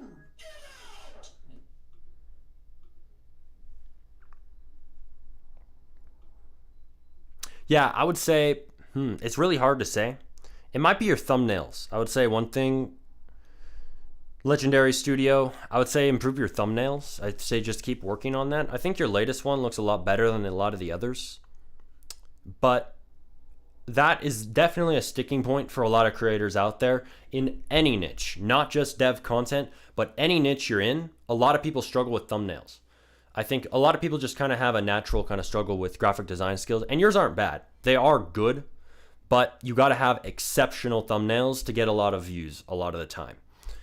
So aim for being absolutely exceptional. But most people are not really that good at graphic design naturally because most people haven't done graphic design. So when they get started in YouTube and they're trying to make thumbnails, they make a lot of graphic design mistakes that end up costing them a lot of views. So you'll want to learn about thumbnail design, study graphic design videos, study videos about how to make better thumbnails. Those things will help you to then take your thumbnails to that professional level you need in order to get noticed. For me, I've been doing graphic design for years. I did it before I actually started Smarty ROBUX, so I knew what I was doing from the start. But that's not most people's situation. Most people are not graphic designers yet, right? So I would recommend that you definitely study that if you haven't done it before, because that's fine. It's just another skill you got to learn if you want to become a successful content creator. But definitely look into that. There's lots of videos out there on the principles of graphic design, the rule of thirds, these kinds of things, how to use your colors well, how to use Photoshop really well, learn all the tools. And then there's people who have specific videos about how to make great thumbnails. You can study those and you can see, okay, what are the different techniques top YouTubers use to go viral, right, in their thumbnails. So that's a main, if you want a topic to study for most creators, definitely thumbnail design. Study it like it's a college course, like you're at college. You got to get the best grade possible. Study, study, study, study. Every video you can watch on thumbnail design, look at it, because I think that's a major sticking point for most content creators is thumbnails. They struggle with it, and that includes dev content creators. So that's what I would say. Improve your thumbnails a lot, because why are thumbnails important? Many of you have heard me say this before if you've been on SmartyTalks. Thumbnails are like the doorway to even watching your video in the first place. You got to make that doorway as amazing looking as possible, or else no one is going to enter it. You got to make it as appealing as it can possibly be. Or else you could have the best video in the world and no one would watch it if that doorway is ugly. Simple truth. So figure out how to make it as good as possible. Get your CTR, your click-through rate, as high as possible. That is how many people, what percentage of people out of all the people who see your thumbnail on the homepage or on search, etc., click on your video. What percentage of people click? You want to raise that as high as you possibly can. And the higher your CTR, the more YouTube's going to promote you and the more views you're going to get. So improve your CTR, focus on that, make better thumbnails, and most creators, that's going to be a major level up in terms of how many people see your videos and how successful you become as a content creator. Memorizul said, thumbnails are hard though. I know. Being a content creator and becoming better at this is going to take hard work, right? But you have to not rely on motivation, which is relying on feelings to determine if you're going to do the work. You gotta rely on discipline, which is doing the work even when you don't feel like it. You gotta be disciplined enough to figure out how to make those amazing thumbnails and make them on every video. Really. It is a journey being a YouTuber, being a content creator, being a dev content creator. And if you want to succeed in it, you got to stop relying on motivation as much and start using discipline. It's going to be hard. It's going to take a lot of hard work. There's going to be a lot of struggles. But if you just persist and you continue to improve and you use discipline to do the work with consistency, even when you don't feel like making a video, you will make it out as a successful creator in the end. If you truly do that, if you truly try, if you truly work hard and do this for a long time, and you actually improve, and not just think that you're improving, you can make it in content creation.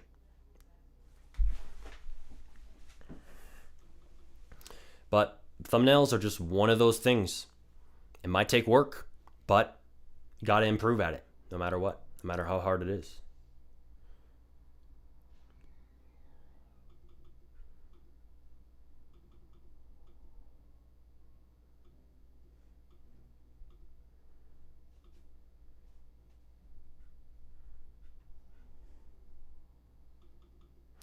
Nor said, I've started scripting, but I don't know what to do to improve.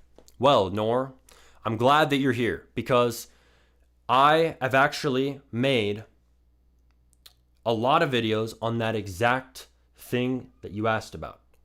So if you go to my channel and you look at all the videos on scripting, I have a lot of videos that have advice on what to do after you learn scripting, after you learn the basics. What do you do to improve and get better and learn even more? I made a video on that very recently. I recommend that you watch that. That'll help you. But I also have a lot in the past that I made that will teach you about processes to learn scripting on your own and dive deeper into the intermediate and advanced concepts and really start to polish your skills to being a really high-level scripter. So go ahead and check those out. That'll help you a lot in figuring out how to improve as a scripter.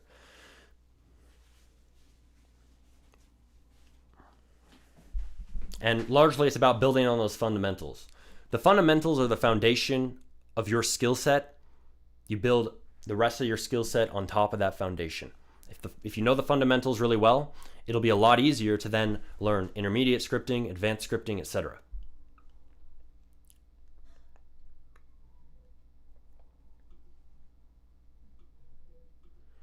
All right. I think that this has been excellent answering your questions.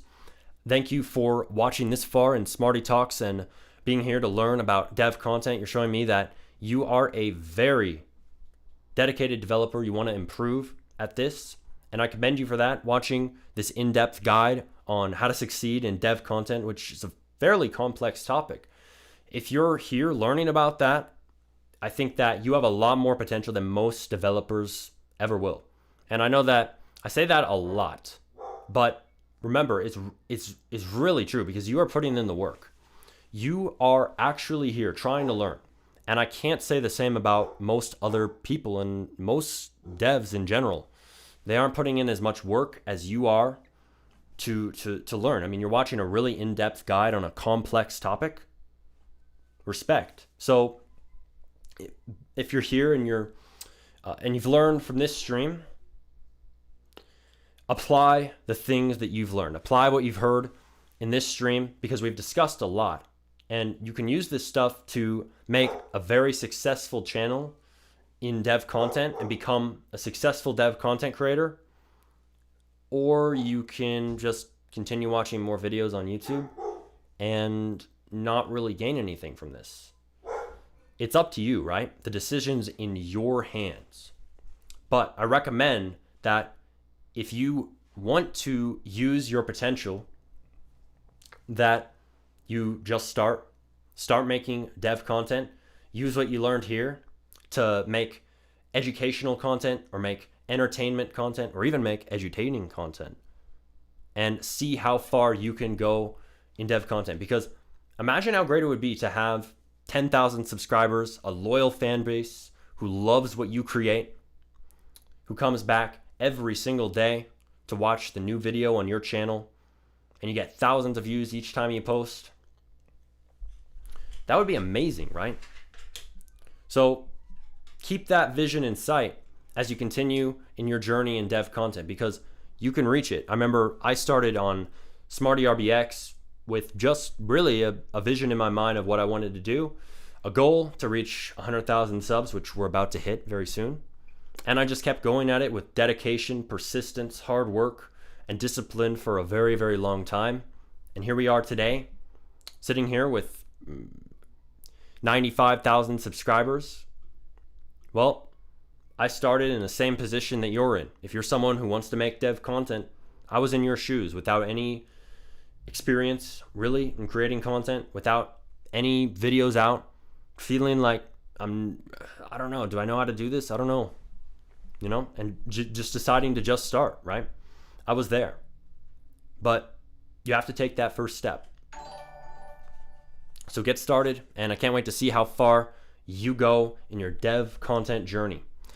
I have discussed dev content a lot on this channel recently because, again, dev content is seriously an opportunity on Roblox that won't just change your Roblox career, it could change your life. Having an audience of dedicated fans that support you in everything you do can seriously change your financial situation. It can change how popular your work is in the community. It can change how many commissions you get. It can change how successful your games are. Dev content can change everything for you. So I want you to have that. I want you to use that chance to make it big in development in this new way that's growing. I mean, there's really not that much competition in this niche yet. You might see a lot of dev creators like me, Smarty RBX, and RoDev, RoBuilder, even the Dev King, Alvin Blocks, established veterans in the community like them, or other creators, and think, there's too much competition. But there's not. Look at all these other YouTube niches. There's so much competition in the tech niche, the finance niche, all these niches out here. And compared to those niches, all these other niches on YouTube, it is so much easier to grow in dev content. There are so fewer people, but there is all the opportunity you could imagine. You can make it big in this niche. And I believe in every single one of you watching this. I mean, if you're here live or if you are here after this has ended, you have a chance to do very well in this niche. And I want to see you take it. You becoming a successful dev is hard. So when there's a new path and it has a lot more, it has a lot of potential, and it's easier oftentimes to make it in that new path, you should definitely go down that path, because it's going to be amazing for you. Dev content is that path right now. Making games, taking commissions, these are the established paths to development success. But there's a new one, that is to make dev content. And I'm going to keep saying this, I'm going to keep discussing this. I'm going to keep providing more resources for you guys to become successful dev content creators. But all in all, if you're here, take that first step and just start. If you're someone who's even remotely interested in this, if you have any skill in Roblox development at all, you are expert enough to teach someone below you in skill. If you're someone who's interested in this niche at all, and you've seen maybe some videos about making a game in 24 hours, or maybe a video about scripting your funny Roblox ideas like the Dev King, or maybe a video like RODev's series that he's done for so long, making a game with 6 devs without communication. Well, if you like those videos and you've watched them, you could be on the screen making them. You could be the one who is, instead of watching those videos, you're the one that other people are watching creating that game. Or creating, maybe you could even do a spin on it. You could take 20 commissions in 24 hours. There's a lot of innovation that you can do in this niche. You can use your creativity to make new ideas and new styles of content. Who knows what you'll create, right? It is amazing the potential in this niche. It is amazing the level of innovation and creativity and unique ideas that you can do, because there's a lot of stuff that is not done yet here. Dev content, I mean, you're watching a channel about dev content, Smarty RBX, but there are a million things I could do that I haven't done, and even things that I can't do because, well, we're all limited in what we can do in terms of how much we can do. I can sit here and I can make a lot of great videos, and I can make all the types of videos I want, but I can only make so many videos, right? I'm one person. So that leaves the chance for you to make the videos I can't make, or make the videos RoBuilder can't make, just because of lack of time, because he's focused on maybe making other videos. His attention is spread out among that. Or make videos that RoDev can't make, right? Maybe you'll have an idea that he doesn't have, right? And he's a major successful creator in this niche, right? Do what only you can do and create the unique ideas in your mind. Make them reality. All right? I want to see you guys do it. It's exciting. So Void Plays said, why don't you make scripting tutorials now? Well, I do. I made some scripting guides. And actually, if you want scripting videos from me, you can go ahead and join Scripting Secrets. That's where I post most my scripting tutorials nowadays. They're in there. But yes, it's also a great guide on Roblox scripting. Lots and lots of good lessons on it. A lot of people have learned very fast from it. So that's where I posted scripting tutorials. But yes, there will be more soon. So I've talked a lot about the types of dev content in this stream. And because of what I've discussed here and what I know about dev content, what I'm teaching you, I'm making some decisions potentially to swap what I'm doing. I might make more entertainment focused content. I might make more scripting tutorials. Maybe because there's a lot of potential there, and I'm not fully tapping into it. I'll admit that. As I'm saying right now, I'm not fully able to tap into every single thing at once. That's why you got to take advantage of those different ideas that only you have.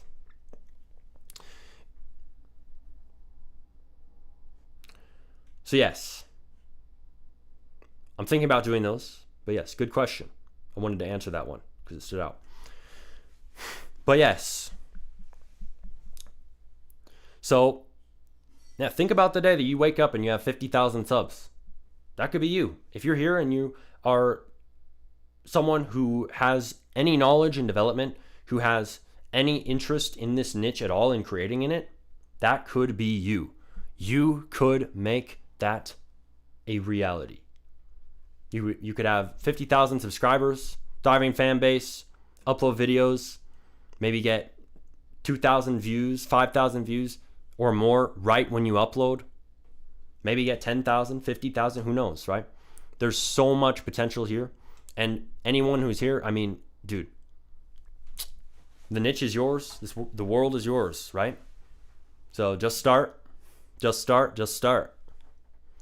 And let's see some major success stories come out of the Smarty RBX community. We've already seen quite a few, right? We discussed a lot of success stories who have come out of this community, and you could be the next one. So let's do it. Yeah. Coca-Cola said, I never thought I would reach 100,000 subs until I hit a breakthrough. The second you have the knowledge and know how to do it, the numbers start growing. And I would completely agree, Coca-Cola. As you create content, as you're going through your journey, you'll notice that you kind of reach a breaking point where things just start to click. You're like, okay, I can make a successful video easy. I know what to do. I know what my audience wants to watch. And I know what you're talking about, Coca-Cola. So guys, remember, you can get to that point where you just know what to do to make a successful video. You know what you do to grow your channel. And this comes from experience. This comes from Just Start. This comes from getting that knowledge and that understanding of how to do this over time. It takes time, right? It takes just starting when you're not ready in order to get that knowledge, right? But if you're watching this, you can do that. You can get to that point where you are the person who always knows what to do the next time that they want to create a video. You just know what to do automatically. Again, that comes from experience. That comes from doing it so many times, so many repetitions that you just know what to do. And someone just asked me something very related to this in the chat. T71 Coding said, how do you never run out of video ideas? And the answer is exactly what I'm explaining to you right now. That is that I simply just know automatically, right? I post content. I've posted it for over 4 years. And I've made a lot of different videos in this niche. And thus, now my mind, my subconscious mind, knows automatically what I need to do to make a good video. The next time that I sit down to do it, I don't even have to think. It's just automatic. I know what to do. I don't have to think about what idea. I don't have to sit there thinking about a video idea for hours or anything. It just comes to me because I've done it so long. It comes from just doing it for so long, right? So if you want to get more video ideas, you'll start to get more with time as you continue to create content. Like the more content you make, the more video ideas that your subconscious is just going to come up with automatically. You don't even have to think at a certain point. It's just like, oh, I know what video to make. It's easy. Because you become a natural at it. You know what your audience wants. You know your niche and what is successful in it. You know all the different things you can create. You know all the potential ideas that you've had in the back of your head for months or years of creating content. And you just tap into that and you use it, right? Anytime you want to make a video. Yeah.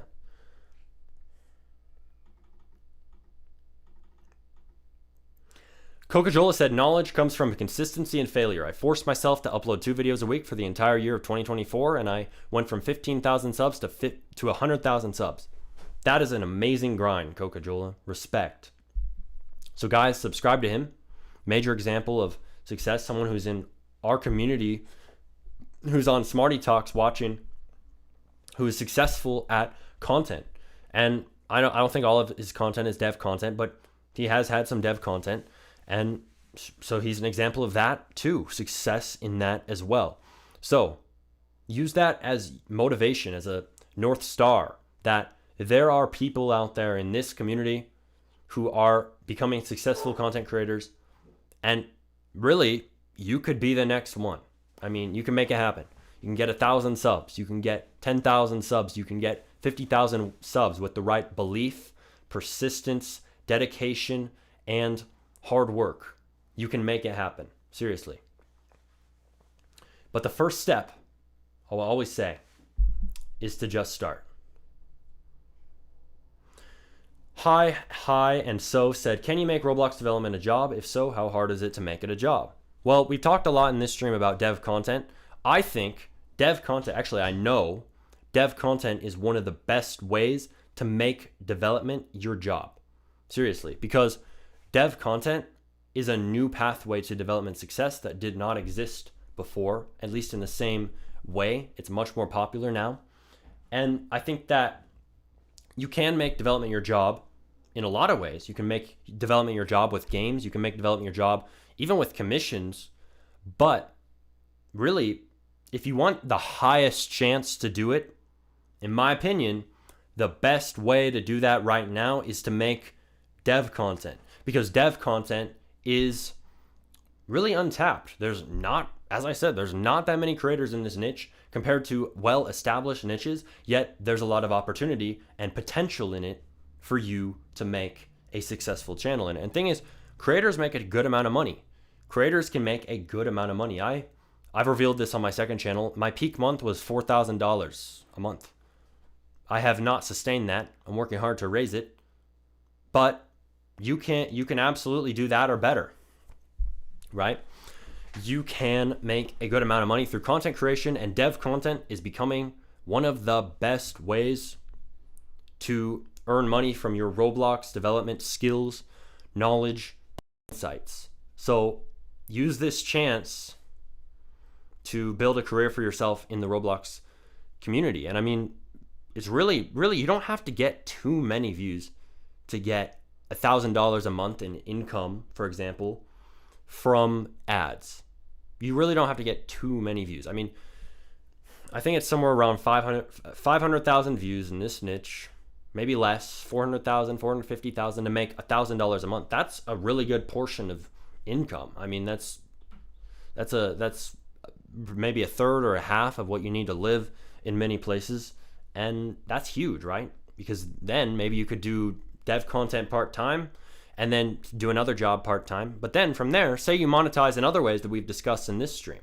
You monetize through info products, sell assets, promote your commission work, make games and promote those to your audience. You can do a lot of different things to make money from your dev content, right? And even if you're a small creator, even if say you only have 100 subs or 500 subs or 1,000 subs, right? If someone buys, say, a course on modeling from you for $50, you just made $50. That's half of a full-time day of work. I think just like around half, right? Or maybe, yeah, it's pretty close to that. But that was from one purchase. So think about that times 10. That's $500. Sell a modeling course on how to use Blender to make Roblox low poly assets and get 10 sales. It's just 10 sales and you make $500, right? And then not only are you making money, you're helping other developers to learn and grow as well. And you're making a difference. So it's a great way to not only make money, but also make a difference in the Roblox community. And that's a very awesome thing. So I recommend that you get started in this niche. And I mean, you can make a good amount of money through it. I know that I've been learning a lot about business for a long time, a lot about sales, a lot about marketing, these kinds of things. And you can take those topics and apply them to this niche and Roblox development. And you can actually use it to make a lot more money than you would otherwise, because most people in this niche, obviously they haven't studied those things, but you can use them to then make money, right? So I have, for example, .com Secrets. So this is a book that teaches you how to sell, for example, courses and stuff online, info products, and you can take this type of knowledge that people in the Roblox community don't know in general, and then you can apply that to then make a lot more money from your dev content, for example, that you would not you would not be able to otherwise without that marketing, business, sales knowledge. And you can learn that stuff, and you can also learn through experience, right? Because I've been selling, I have Scripting Secrets, I have different products on SmartyRBX.com that you can get. I'm going to be selling an ebook soon on Roblox dev content creation. I mentioned that earlier in this stream. You can rewind later once this is over to see that and hear about the ebook I'm making. I'm going to be selling an ebook even on the topic I'm discussing here. So there's a lot of entrepreneurial opportunities in this niche. And if you can understand business and how to capitalize on an opportunity like this, but from an entrepreneur's perspective, you could make this a real job. You really could. And this is really untapped. I know that a lot of people in this niche have started to kind of, I think in many ways, follow after me and kind of start making a course or something like that. I think that ByteBlocks is an example of this. He sells a course on his channel. I haven't looked that in depth into it, but he sells a course on scripting, and he mostly makes, I guess, kind of entertainment, edutainment type videos. Also entertainment, I mean education. But he posts those, and then if people are interested and they want to learn more, they can go and buy his course. So it's a cool thing, right? And it's a way to give more value to your audience. You don't have to push it to them all the time. You can just, hey, throw it in your video at the end and then you'll get a few sales from that. And it's just a great way to make some money and help your audience more.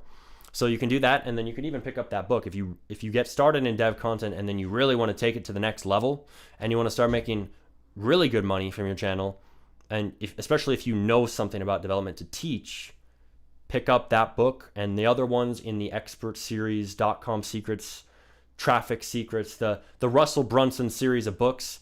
Definitely pick those up because they are definitely cornerstone books in online marketing that will teach you how to really take advantage of an opportunity like this in a niche that is really growing. Because I mean, if people don't really know about something as essential as sales and marketing in a niche where you have an opportunity to sell, naturally you have a chance to make a lot more money than a lot of the other competitors, right?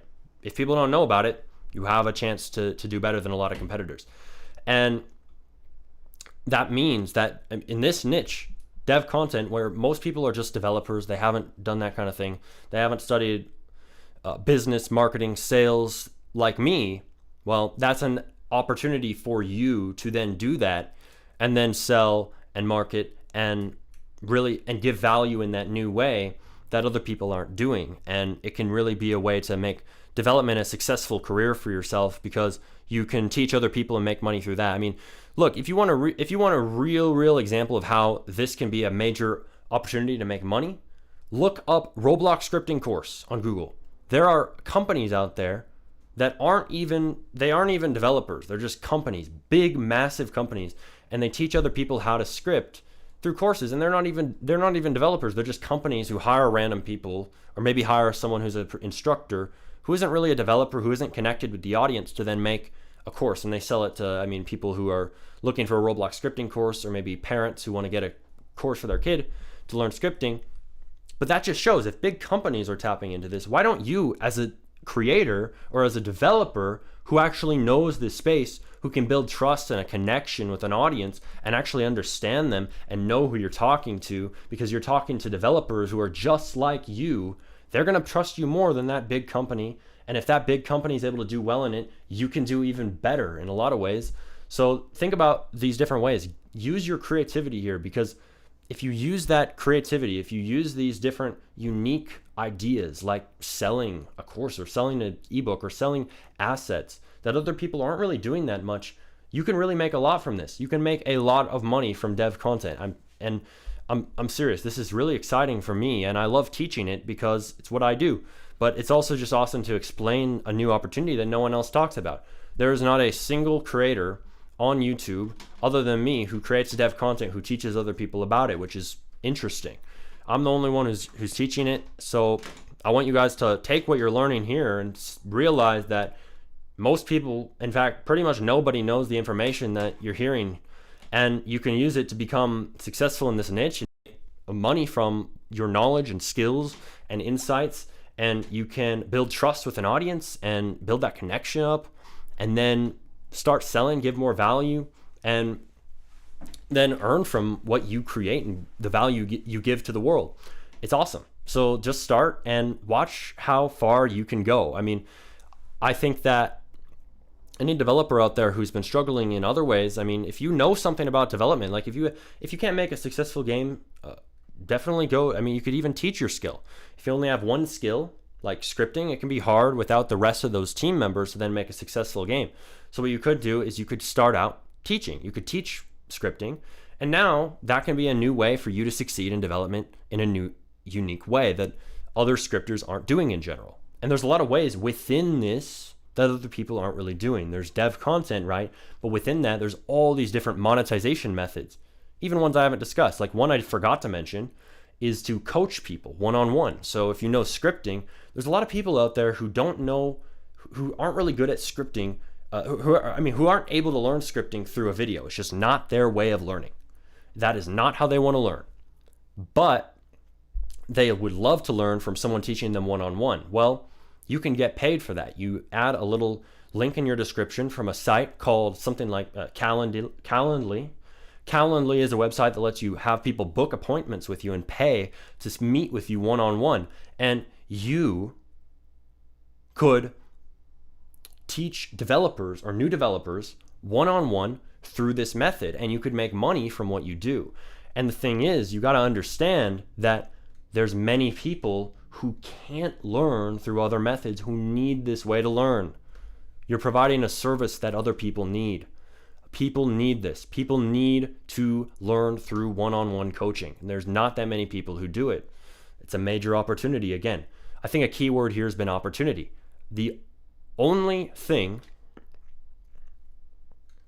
the major keyword I've been using in this stream is opportunity. Because dev content really is, it's an opportunity. And monetizing in it is an opportunity. And all these different things that we're discussing, all the different ways to monetize that we're discussing are all opportunities. And you can use them to your advantage and use them to your audience's advantage to help them in a way that they might need to learn in.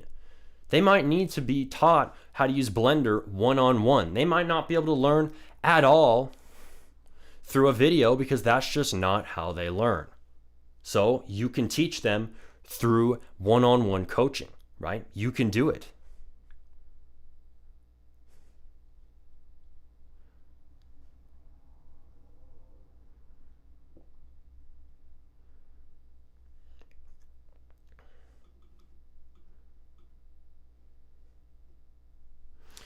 So I'll end off with this one question that someone asked.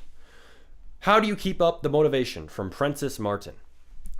Thank you for asking that. That's a good question. But here's the thing. It's not about motivation. It's not. It's really not. We discussed this earlier in this stream because motivation is fleeting. One day I'm motivated, the next day I'm not, right? It's normal for motivation to go up and down and for it to fade and for it to come back. So you cannot rely on this to determine if you're going to make your channel successful. You just can't. It's unreliable. You got to rely on something you can control. What is in your control, right? Discipline. Discipline is in your control. Whether you can use your willpower, to do the work even when you don't feel like it, even when you don't feel motivation, you do the work anyways, right? I may not have felt fully motivated to make this SmartyTalks stream at the start, but I used discipline to get started anyways.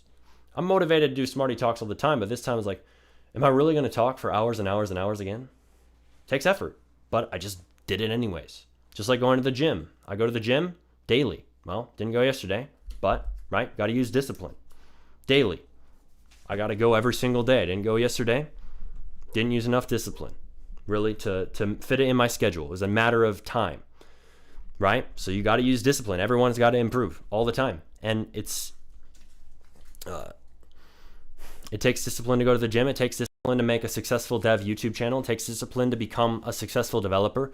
It takes discipline to do anything worthwhile in life. And I think that motivation is so fleeting. It is not reliable. It is out of your control. So you shouldn't be focused on it. Focus on discipline. And here's the cool thing.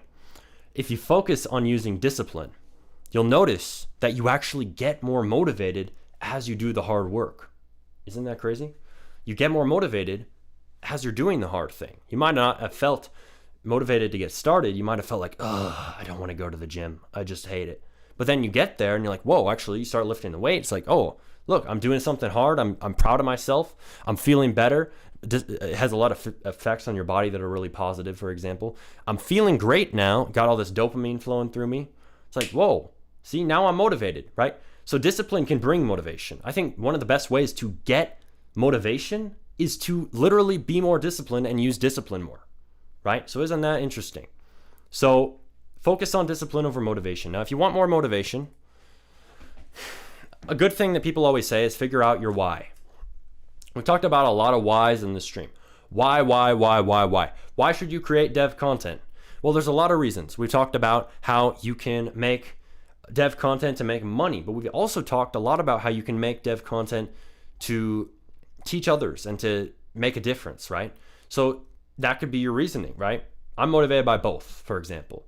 But you got to figure out your why. So why do you want to do what you do? Whether it's making a game or making dev content, Figure out the reason for it. Think about it a lot. Maybe even journal about it, write about it. Take notes on it on your phone if that's really what you want to do. Or you could write about it on paper.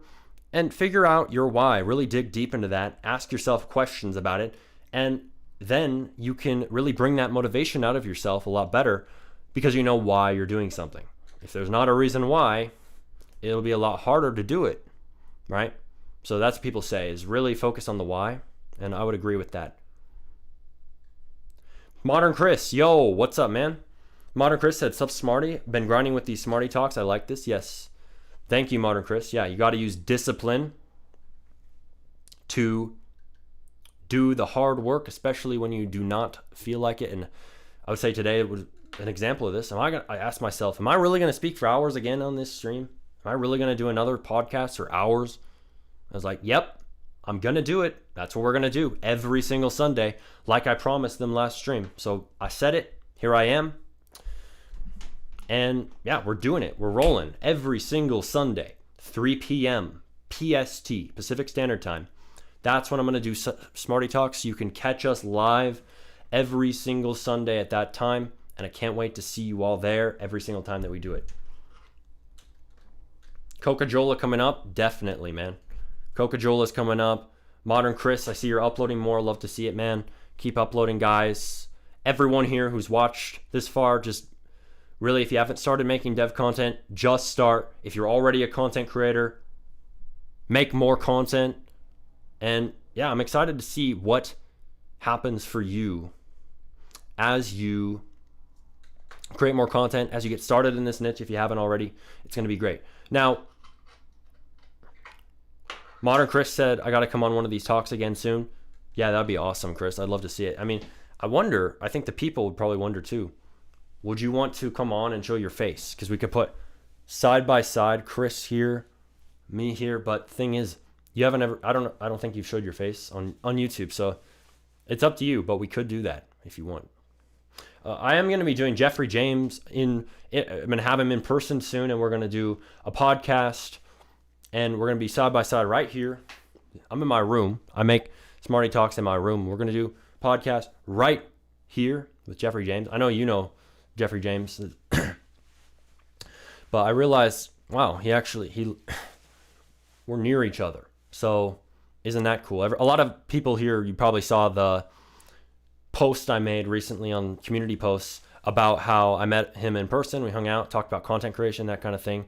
It's a lot of fun. So we're going to do a podcast in person very soon. Hopefully, Chris, I mean, it'd be awesome if we could do a podcast also in person one day. That'd be cool. So you guys, if you're here, make sure to stick around for these exciting things that, well, this one's happening with Jeffrey James, but potentially in the future, who knows? Maybe we'll do one in person with Modern Chris. Thing is, though, he lives very, very, very far away from me.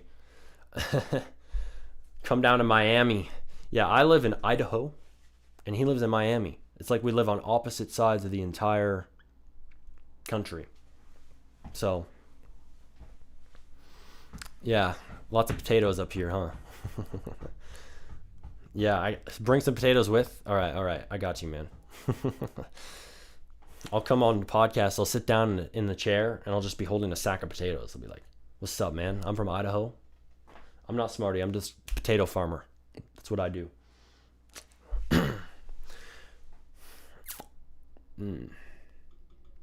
Yeah, that'd be so cool, bro, because I know Miami. I mean, it'd be interesting doing a podcast. Imagine we kind of got a view of some skyscrapers behind us. I know that Miami's a big city. I haven't really been to many big cities. It'd be cool. I'd like to travel, especially to big cities. It'd be neat. So maybe I'll come down to Miami, man. Go live the big city lifestyle. The Miami lifestyle. And do I mean, it's got to be the biggest Smarty Talks yet. It's got to be. I mean, you guys all got to show up and bring all your friends to Smarty Talks if we do one in Miami with Chris at some point. That'd be really dope. Modern Chris said, yeah, we should do something 2025. Let's do it. Yeah, we could do it. We could bring a live audience. Dude, that'd be so cool. We got to grow our channels more. Everyone here, grow your channels, but also me and Chris. Yeah, let's grow our channels so much, because imagine we could actually have so many people that in Miami, we have enough people there to do a live show with people in the audience. That'd be really interesting. It'd be kind of like the SmartyTalks before, where we just had a Roblox game, which I prefer doing this with my face a lot more. But we just had a Roblox game with people in the audience. But what if we did it with real people in the audience instead? Instead of having that stage with all the seats back there, we have it in real life. We have a real stage with real seats. That'd be neat. That would be the best SmartyTalks ever. So I look forward to the future when we do something like that. I hope we can make that happen. Get Rich Kid said, I'll start a channel just because of this single stream. Yes. That's what we want to see, man. Just start. That's a W. Do it. I'm excited to see how far you can go. And even if you don't go far, right? Even if you don't. Because everything, there's no guarantees ever on anything. But you're still going to learn tons. You're going to learn skills. You're going to improve yourself through content creation. You're going to gain so much through creating content where if you focus on that and you remember that, it's never going to matter too much if it isn't where you want to, if it isn't where you want to be in terms of subs or anything like that. You're going to be able to see that you learned a lot, that you gained a lot, that you improved a lot through creating content. So you're going to come out at the other end with a win no matter what. Seriously. That is a win. Improving yourself is a win.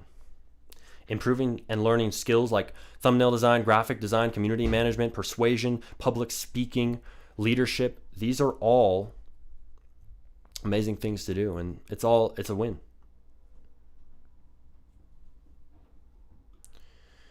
Follow everything Smarty says and take action and you will be successful. That's what SmartyTalks said. So we have the biggest vouch this entire stream. You will be successful if you follow everything Smarty says. That's what Modern Chris said in the chat. All right. Take it. Do it.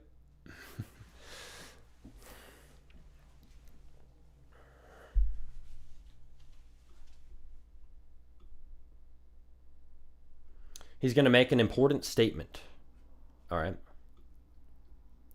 We will put on a show, trust. All right, Chris. Let's make it happen.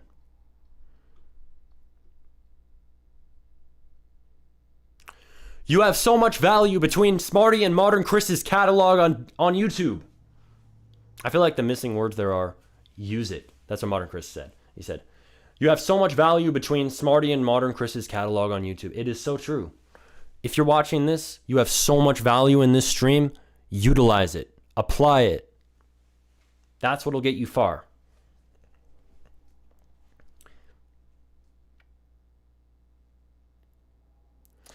If you follow our advice and take action, I guarantee you will be successful, Roblox and business-wise. Another message from Modern Chris, couldn't agree more. You have to take action. You have to continue with it. Thing is, most people quit. They stop. They break in the face of pressure, in the face of difficulty, in the face of obstacles. You have to be better than that. You have to continue. Take action, take action, take action constantly. So, let's go. Let's go, guys. Just start, just start, just start. I'd love to see more of you start in dev content and make some dev channels. Monetize, monetize, monetize. If you were listening just now, we had a major segment on monetization. Seriously, bro, this is a huge chance to monetize. Make a lot of money. You can do this with dev content. Do you understand? Seriously, you can make a lot of money from dev content. So, just start, man. See you guys later. Thank you for watching. And then Void Plays said, Smarty, instead of naming this SmartyTalks, name it Just Start Podcast. Just Start Podcast. That's fitting. That's fitting. I don't know why. It just feels a little bit fitting for some reason. I can't put my finger on why. Just start. Each and every one of you in this chat have the potential to become dev YouTubers. Become a famous dev YouTubers. Smarty, you got to get a huge Just Start sign in the back. Yeah. You know what? I do need a neon sign that says Just Start. That's such a good idea, Chris. Like all white, just up there. Just Start. Wouldn't that be great? Just right here. Just Start. Just Start. Here's the thing.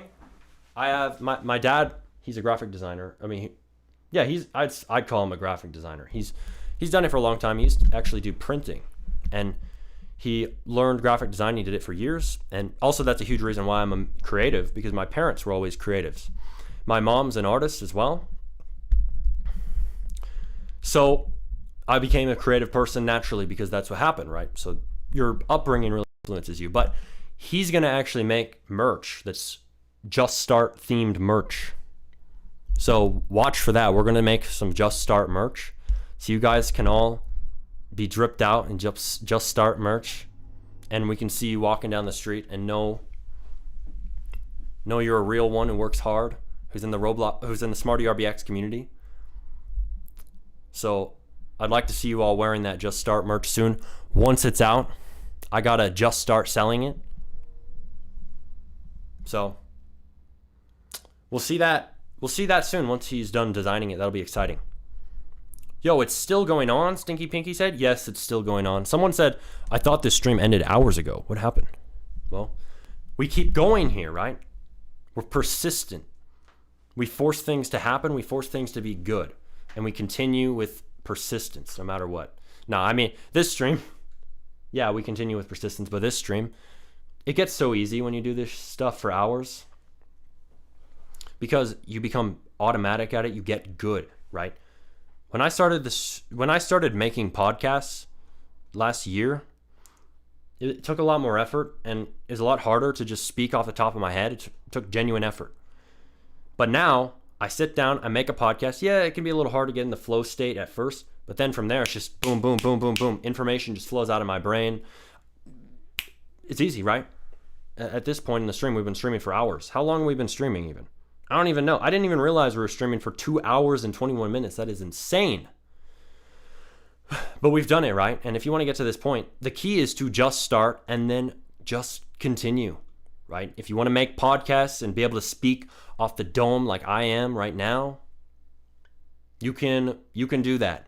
You just gotta start that podcast, start making content, especially a podcast. That's really an amazing way to improve your communication skills.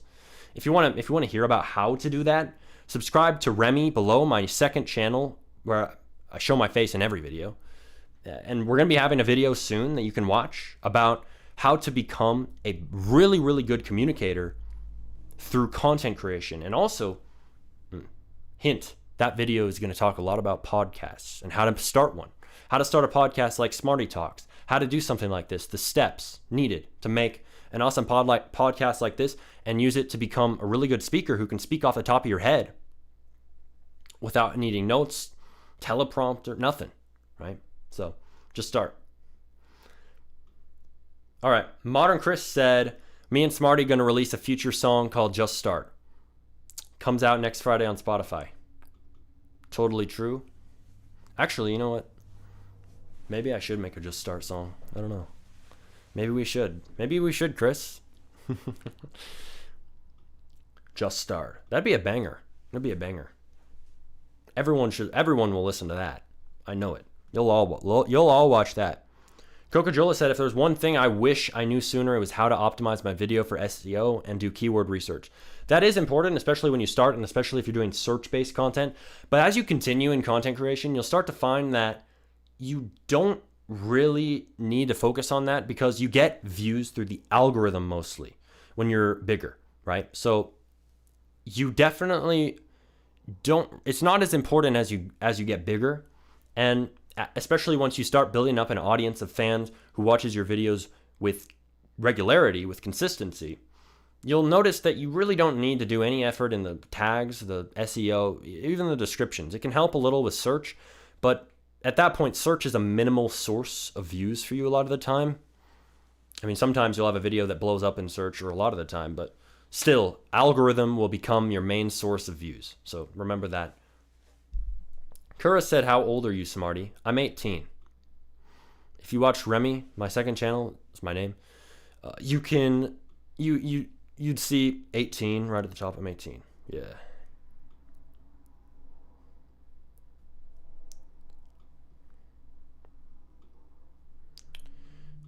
Let's see here.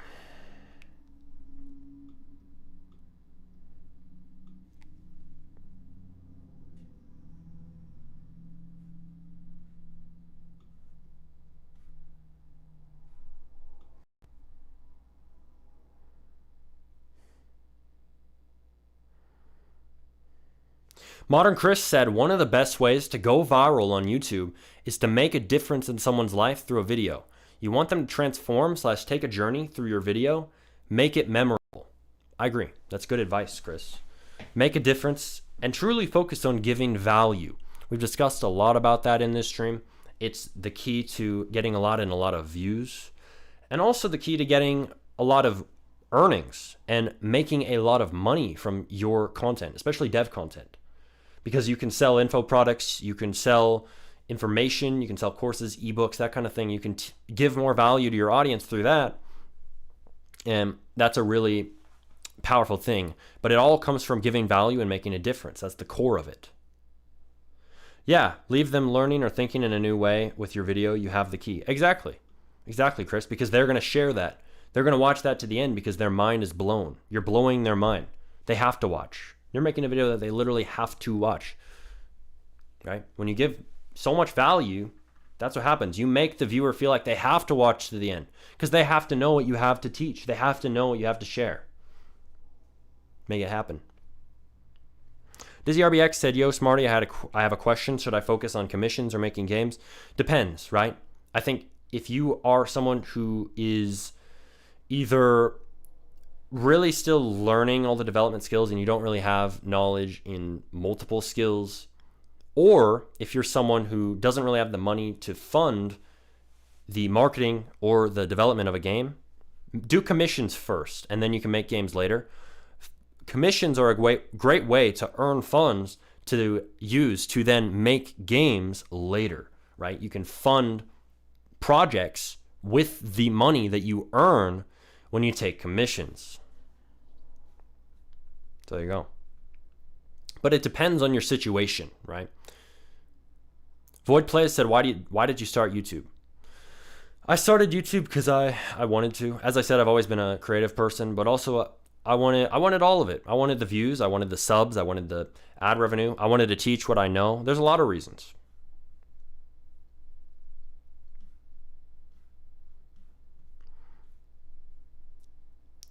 Kira said, once you're older, become a motivational speaker. Well, I'm already one, but it's more than that. It's not just motivation. This is information.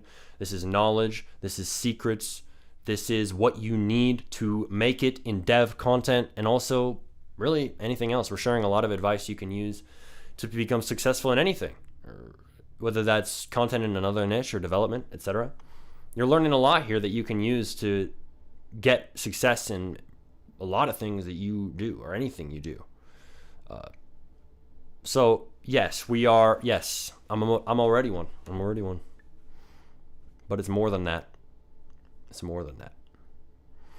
I think being a content creator is better than being a motivational speaker alone, because being a content creator encompasses that.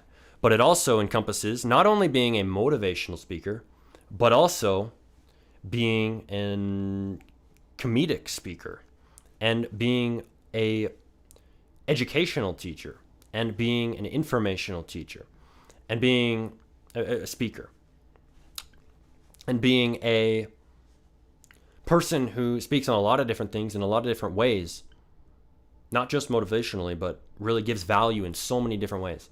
That's the power of being a content creator.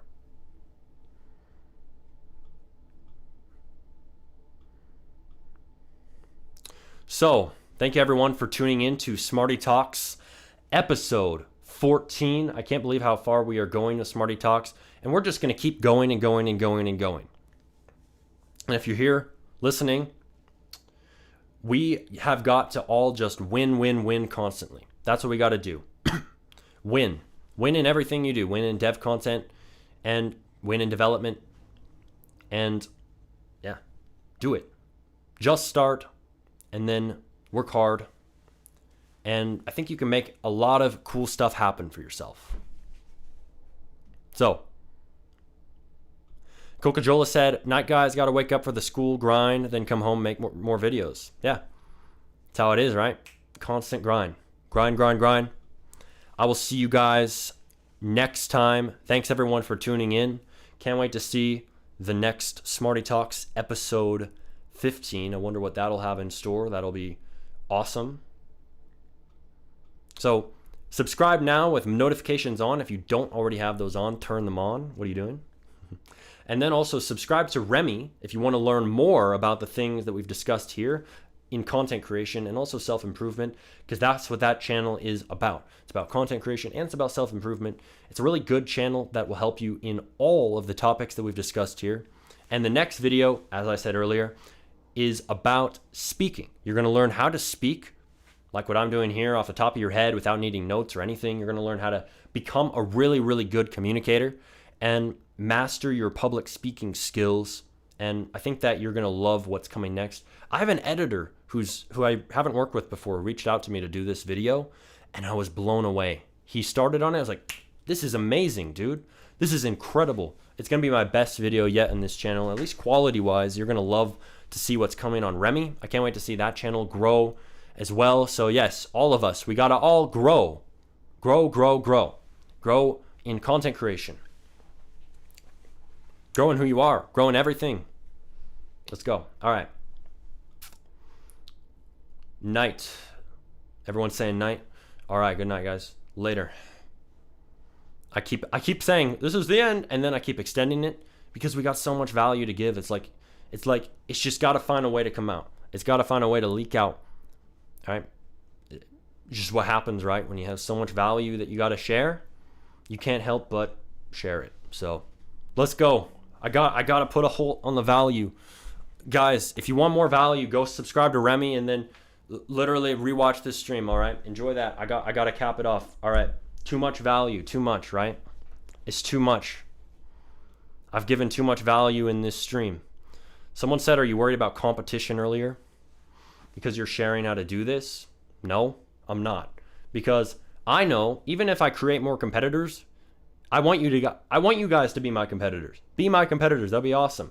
Because I know if I share value and I make you guys really, really good at dev content, well, that's also going to help in our community. We're going to have people who are success stories in our community. We're going to have people who are coming out of my content and having awesome results.